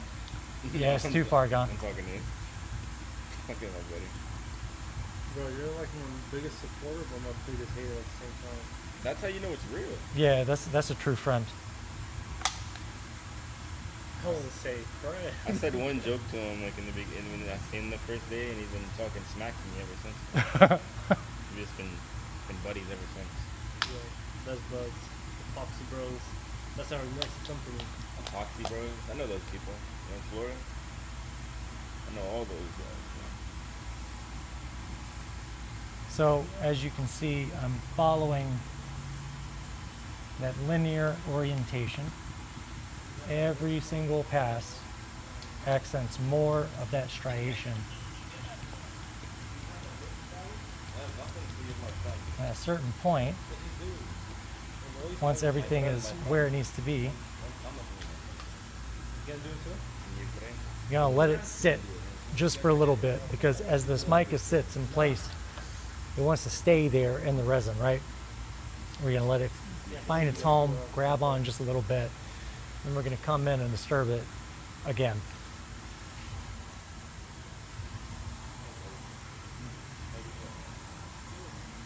So far, this looks pretty cool whenever you're moving. I know you're only at one angle, so you can't really see, but there already appears to be quite a few layers of striations, and it's like different planes that kind of flash in whenever you see it at the right angle. Very cool. Very cool.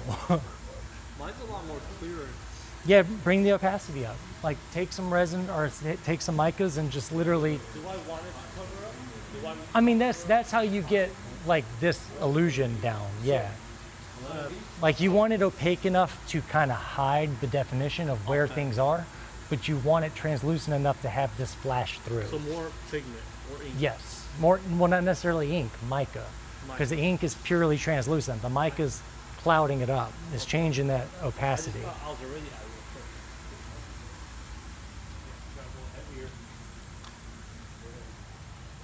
Clips it.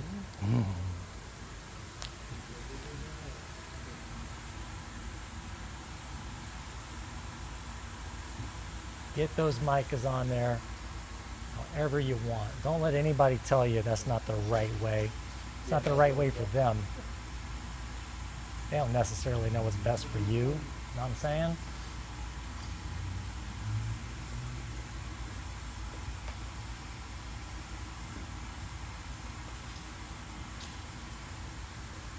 I get you, I'm sorry. Every so often you can also very gently drag your brush through and start helping kind of orient certain chunky striated areas.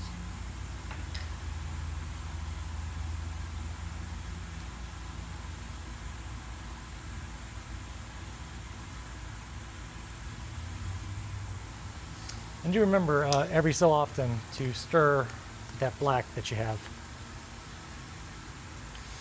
And let's see, because that's getting close. We're going to start dropping a little bit of black over here on this one. Kind of at first, follow the striations.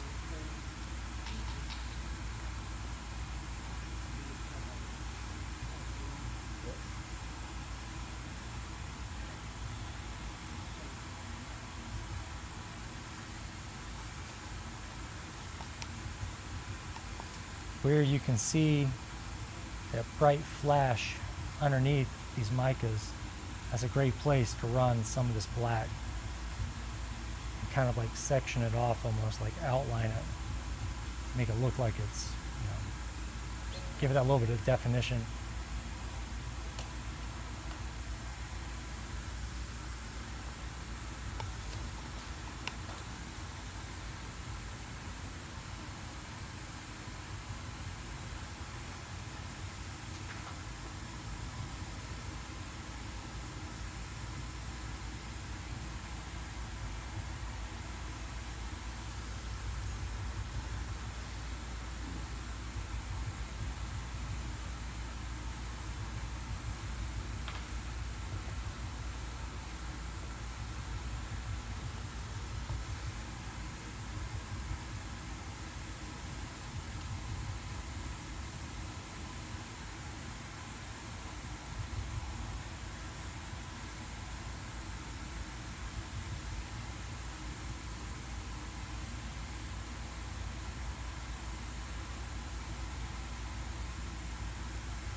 So at this point, we can really kind of start going ahead.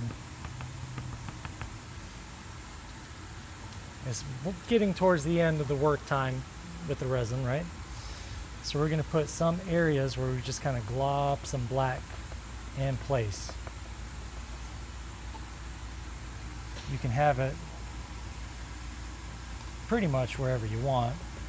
It's always good to, again, kind of have stone reference. That's something that we should have. If we had our screen set up, we would have a big chunk of labradorite on display.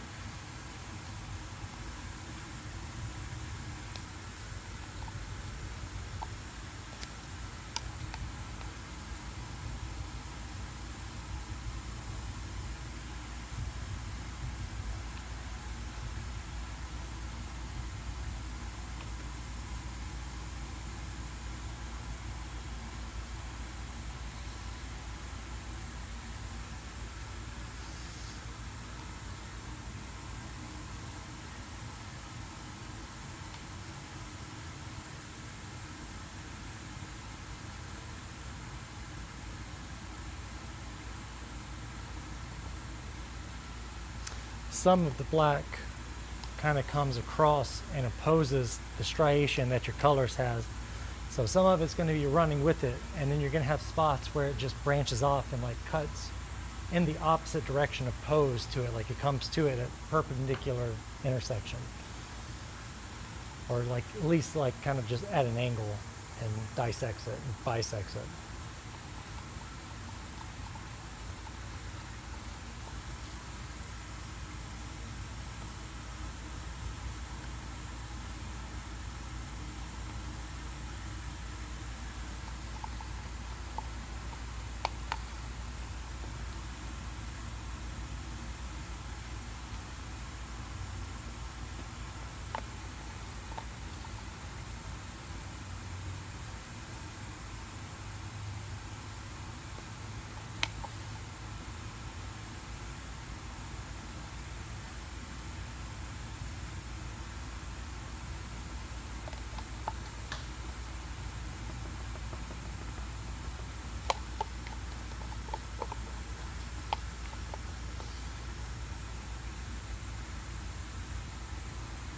So do you want the fine lines going all the way throughout with the black, or just kind of stop in the middle and kind of hang you out? I mean, like, there's a good bit of them kind of dragged through, but like, they don't, most of them do not just drag all the way straight through. Like, I'm coming through a certain amount and then stopping and like cutting over and then continuing down. It's like I'm giving this look of like kind of crystal shard formation kind of striations, you know?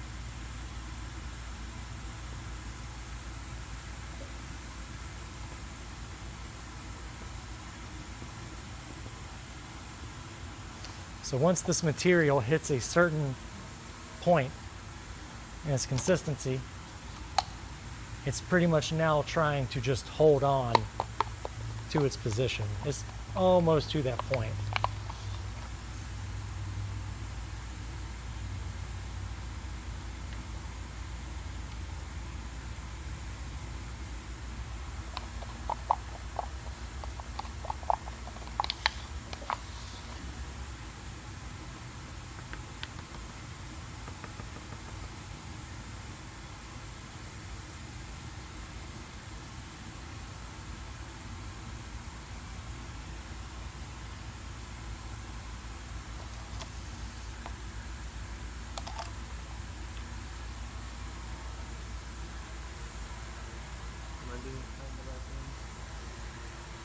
Yeah, you're getting there.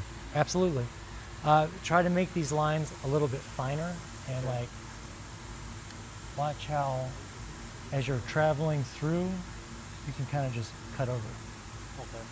You see that? Then maybe over here, it jumps over there. So you're just kind of like creating these accents, not just with the striations, but also certain angle cutovers. How do you feel about it? I did too much. You can make it work though. You could actually make this work.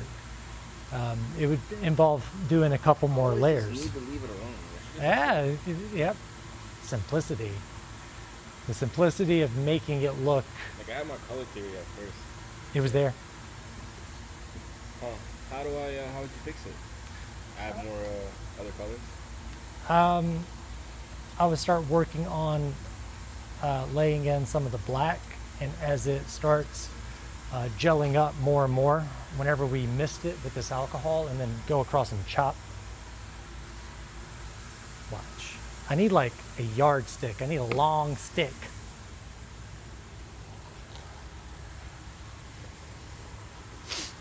I must have long stick. Ooh, we should have 5-gallon stir sticks.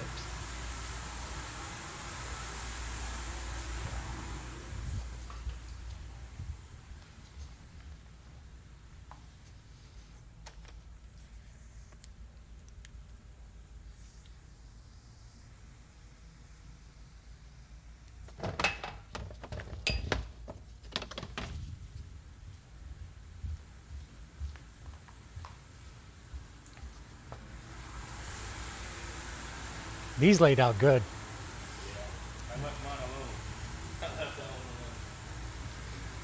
Take your stick, right? You don't want it to be this flat edge. You want it to be this very thin corner that's making contact. You are going to check the pattern for your sprayer. That's pretty fine, right? You want a like firm and even distribution of pressure to keep that atomized kind of pattern. You want to go up high. You want to try to avoid heavy drops at this point.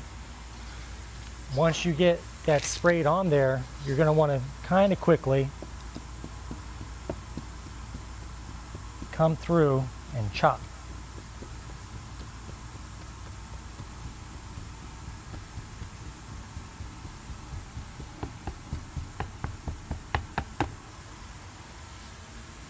See that? So you're really like putting a hard like orientation on that mica, and it really defines those striations.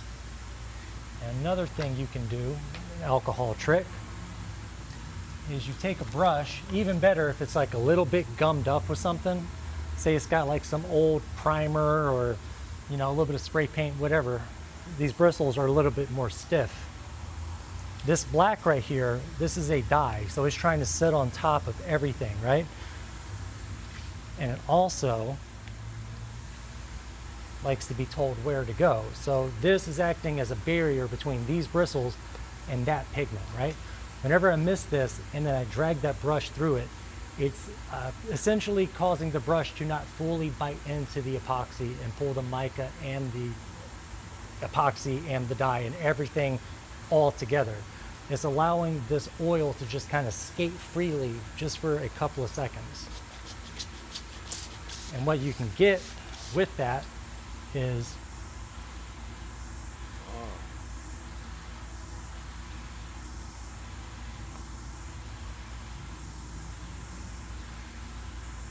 you can make that black have that more striated pattern to it, where it's kind of like translucent in the lines, like it goes from being pretty opaque to just fading out. Do we have more of those long yardsticks? No, we can pass this one around though. Pass it around.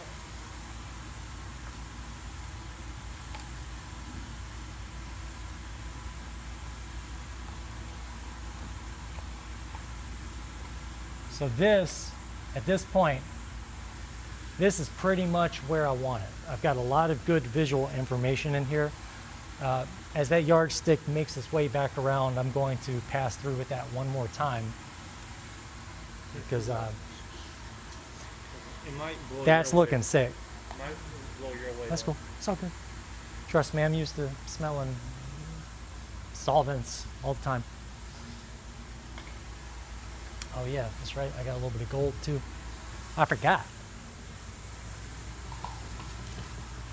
This is pretty shit.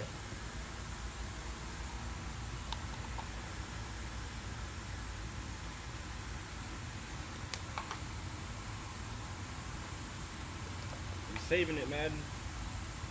You pulling it off?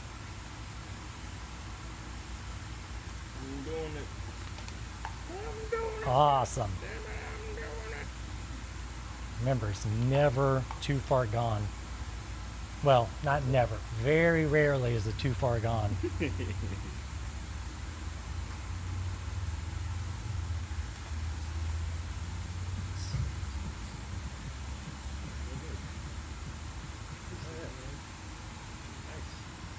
You like that? Yeah. You gonna pay me for it? No.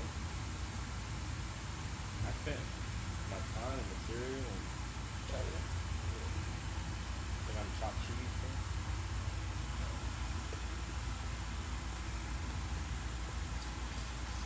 If I get bubbles, can I just pop them in my finger? Yeah, you can either like break the surface tension with your finger. You can lightly pass the torch over it, like very quickly. Oh, yeah, yeah.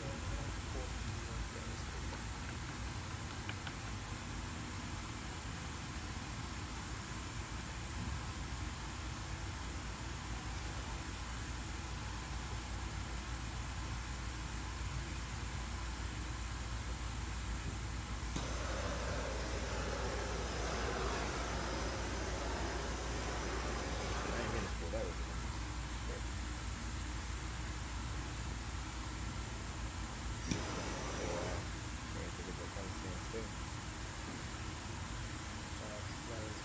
Running back over here.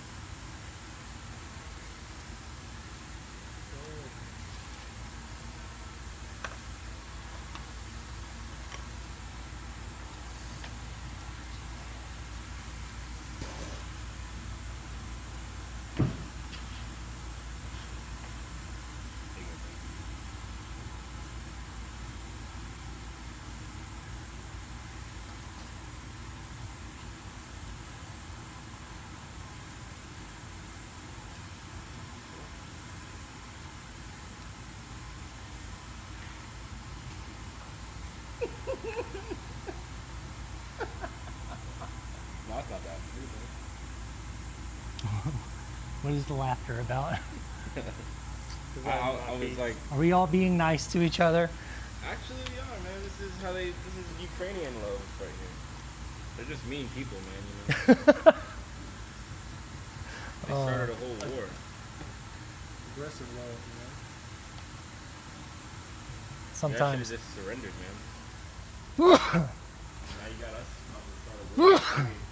Aggressive love. World War III is going to be actually They call that the Israel. struggle snuggle. That's aggressive love. Hey, Madden, Yes. through Grab your that. sexiness and through your perseverance, man, I was able to turn what I thought was a hopelessness mess into shit. You saved it? You got something out of it? That's pretty nice, right? Grab the torch and pop these bubbles. You can. You can pull that off. I think it is pulled off, actually. You need some black spray paint. Grab some purple and wipe it down. And you're going to ruin it. You're going to spread the heat over here. Now, unfortunately, we won't get to do a second layer on these. The second layer that goes on top of this is predominantly clear and black. That's what you want to have in it. You can also go through and on top of this layer, paint in some like hand painted striations with the acrylic and different interference micas. You can like kind of accentuate structures that you have there where it's like, I can see where there's like supposed to be like a level here, you know? You can go through and define those edges with the acrylic and just the different iridescent and interference micas. And got a lot more control over it because it's with a brush, you know? Then when you go on top of it, it'll be mostly clear with that black breakup over it. And sometimes you can throw in like a little bit of gold, like even gold flake. Like if you look at those stones, you'll really see like how that black sits on top of everything. Right. And that'll give you an idea of like where it's supposed to go in relevance to just where these different structures happen on the stone.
I guess we gotta extend class one more day.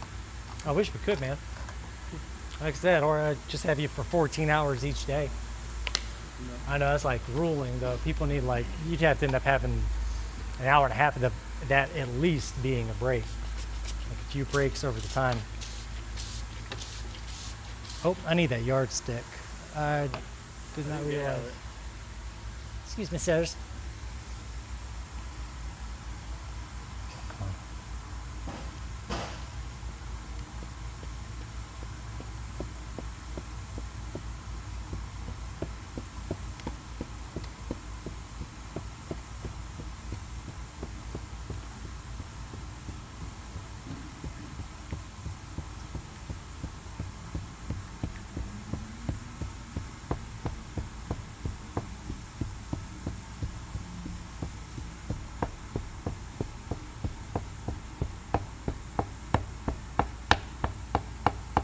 I actually like how this one turned out. I'm gonna try this one at home.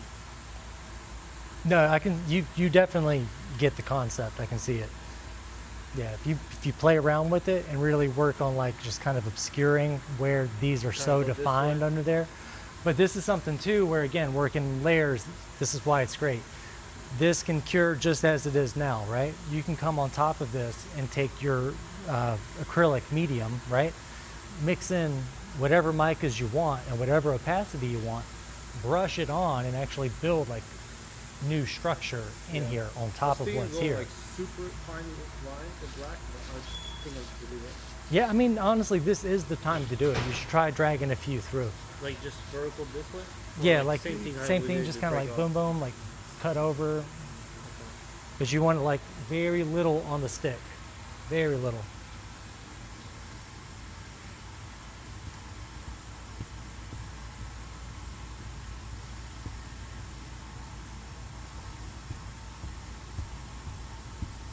Another good way to get that that translucency in the black is to wait towards the end of our work time when it's actually kind of like trying to grab onto the board and kind of fighting as you run your stick through it and really grab it, and it will take some of that ink that's sitting on top and transfer it over. And so what happens is, yet again, the ink works its way to the top but stays in that striation pattern. So that thing, that look, that direction that you get in this natural stone is here in our resin. Yeah. See, whenever you have like, yeah, that's it. I mean, I think that that pigment probably went a weird color on you that you weren't expecting. Right. At least that's my assumption. But yeah, you could absolutely work with this. So something you can do is that's the black, right? Yeah. So where we ran our striations through it, you want to kind of just super fine, just barely put some black in there to help define that movement, those striations. It's like just ever so slightly, it's just a little bit that you're leaving whenever you do this. And it kind of helps like make it look like you have more defined breaking points where that pressure like pushed until like, and then it moved on to the next thing, you know, like it's like a linear movement and then like kind of a jagged cutoff. Like that's the best way I can put it. You kind of just approach it at an angle and then continue. But if you do that, like with just a little bit of black, that'll help kind of define that linear motion, and then you're heading towards labradorite. That's like really close. Ooh. The main problem is opacity. I think that's where you lost the sauce, you know? But it does look pretty damn cool. And if you run another coat over this, or even start playing with some of the inks and kind of like, yeah, there you go, kind of like break them up and make them wispy around where all of this is, you can end up with something pretty close to labradorite. You can also use heat guns to kind of blow that out And if you missed it with alcohol at this point, it'll start to I create haven't even selling. got alcohol yet. Yeah, it'll start to create selling. And Who has it? currently, Is actually something? Alright, now I need to Oh, chip a dip. there we go. Yeah, all right. Yep, I see it. I see it. Because I'm sure you've already thought of what the second layer would entail, right? Oh, dude. Yeah, yeah. Like could get a th- second that's a layer on base this. right there. Like that's money. Like when it comes to labradorite, 3 layers. That's like that magic spot. Black right there in that little spot. I think it's actually starting to set up now. It's getting there.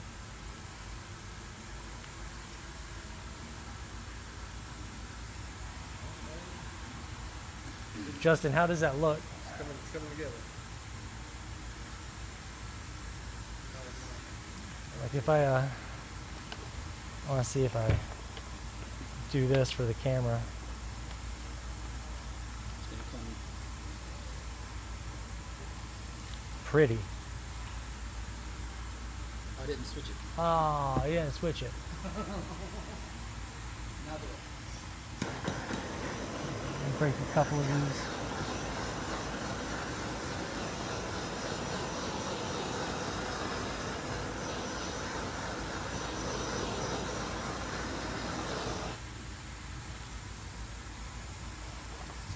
So if we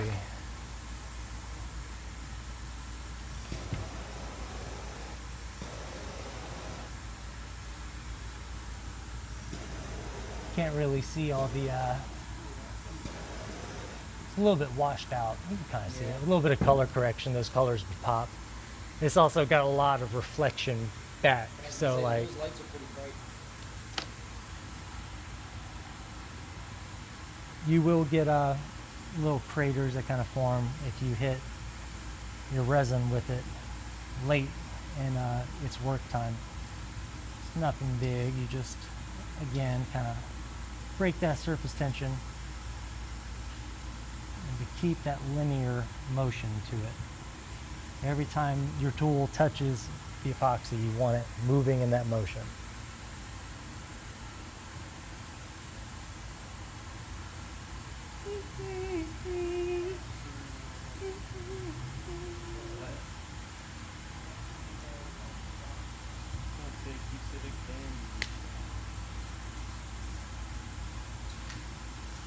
Yeah, the following layer, which unfortunately they won't be here tomorrow in person to do it, but I We're mean, watching live.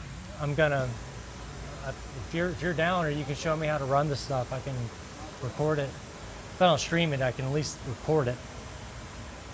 You gonna finish all our pieces? No. It's gonna be a week series, 1 day each piece. Yeah.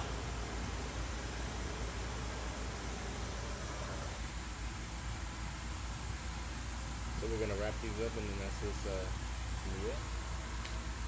Yeah, unfortunately. I mean, luckily the Galaxy look is pretty quick because it's mostly just clear. All the visual information is already established there. And then our beach also, that's mostly clear, and then we're just going to be blowing some white across it. So at this point, I definitely say we're about at the end of our work time, so get the last bit of tooling done. Should I hit this with some alcohol? You can. This late in it, you're going to definitely get some separation. Where's that long? There we go. Are you guys gonna still do the beach? The big one, right? Yeah, we can still get that down. Oh, This part over here is very quick. yeah, I'm gonna redo Less the- is more when it comes to the Galaxies. I'm gonna redo that one when I get home. Oh wait, we are doing the beach today? Yeah, I mean, as long as nobody's kicking us out, at this exact moment. Oh cool. Like, Yeah, I'm definitely unlike y'all. now I'm here to an teach hour. and I'm here to play with epoxy. That's only an like hour I am away, so doing I'll come what back I'm here to do. tomorrow. I got no other plans. Well, you gonna grab my piece and ship it out to me? For a cost, man. Shipping cost. I think I pulled off something pretty cool, man. As long as you think that, that's great. What you got? What you got going on So over there? I took the stick, right? and you know it's like kind of setting up. So I did my lines, Yeah. and now it kind of looks like little, not like kind of how yours is. So I'm Pretty- not scared to mess with it anymore. Like, I don't know. Like hitting these striations like right here when it's like really starting to gel is how you get it really defined.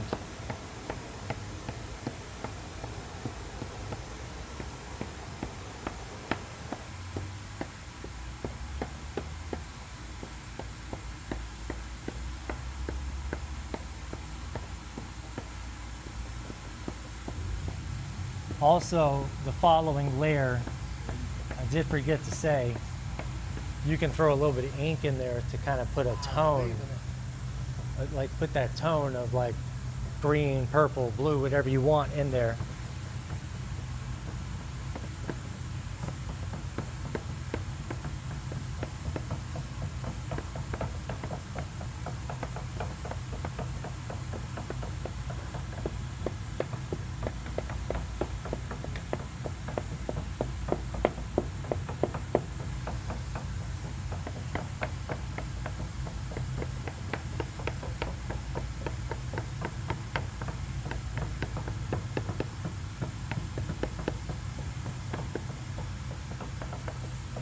There you go. If you come look at this and just catch it from all these different angles where those different striations really pop and color shift.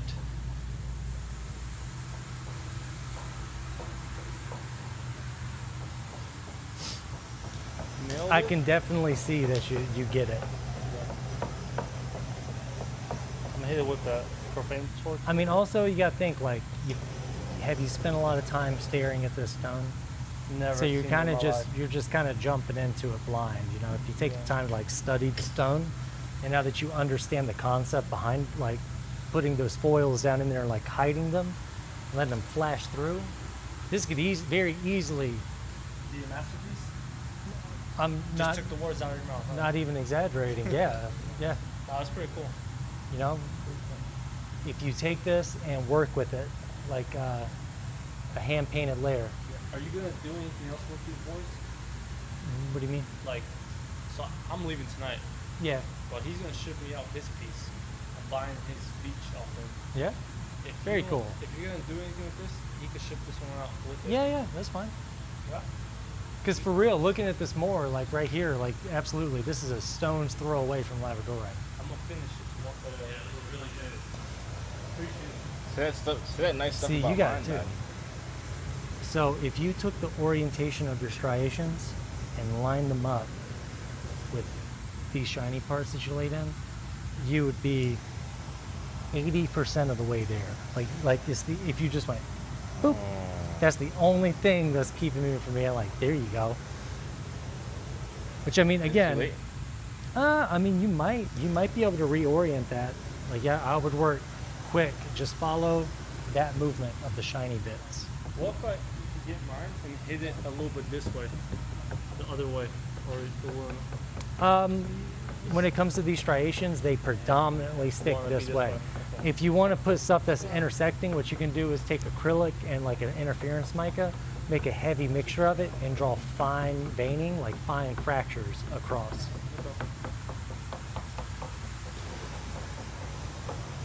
Already looks closer.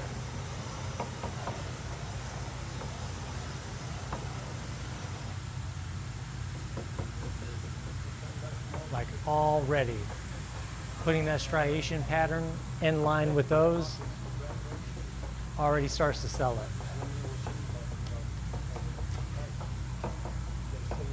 You know what's funny is like my labradorite pours always look like garbage on the first layer. They always do. Like I can see where, you know, this next layer needs to go and how to get it there and all that. I'll work on it. We'll continue on.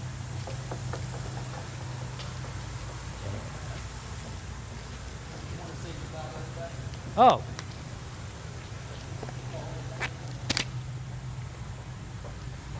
Hi there, dear viewers. It's been a while. Can we talk? Just you and me? Look, we all know that there's a lot of people doing some really bad, uninspired work out there that are calling themselves artists. Now, even as an anti-artist that is an artist, I even take offense to them calling themselves that. So it's time for people to take a new approach to these materials and truly bring some artistry to the craftsmanship at play here. We're creating illusions. We're not just coating things. We are playing with refracted light, colors, so much to it. It's pure magic. That's what this place is. Magic. Pieces are floating to the top. I tamped them down several times. That's all right, because I mean, these looks require another layer. So if you actually just let those do what they're going to do, whenever you come in with the next layer, you can put a little bit of opacity in the micas to kind of like hide that really hot spot and hit it with striations again. And it's just going to look like it's more dimension and more depth to it. Like that's actually that one that I showed you whenever that flash happened and you were like, what was that? That's what was going on in that sample. Nice. They had stuff that was lifting up and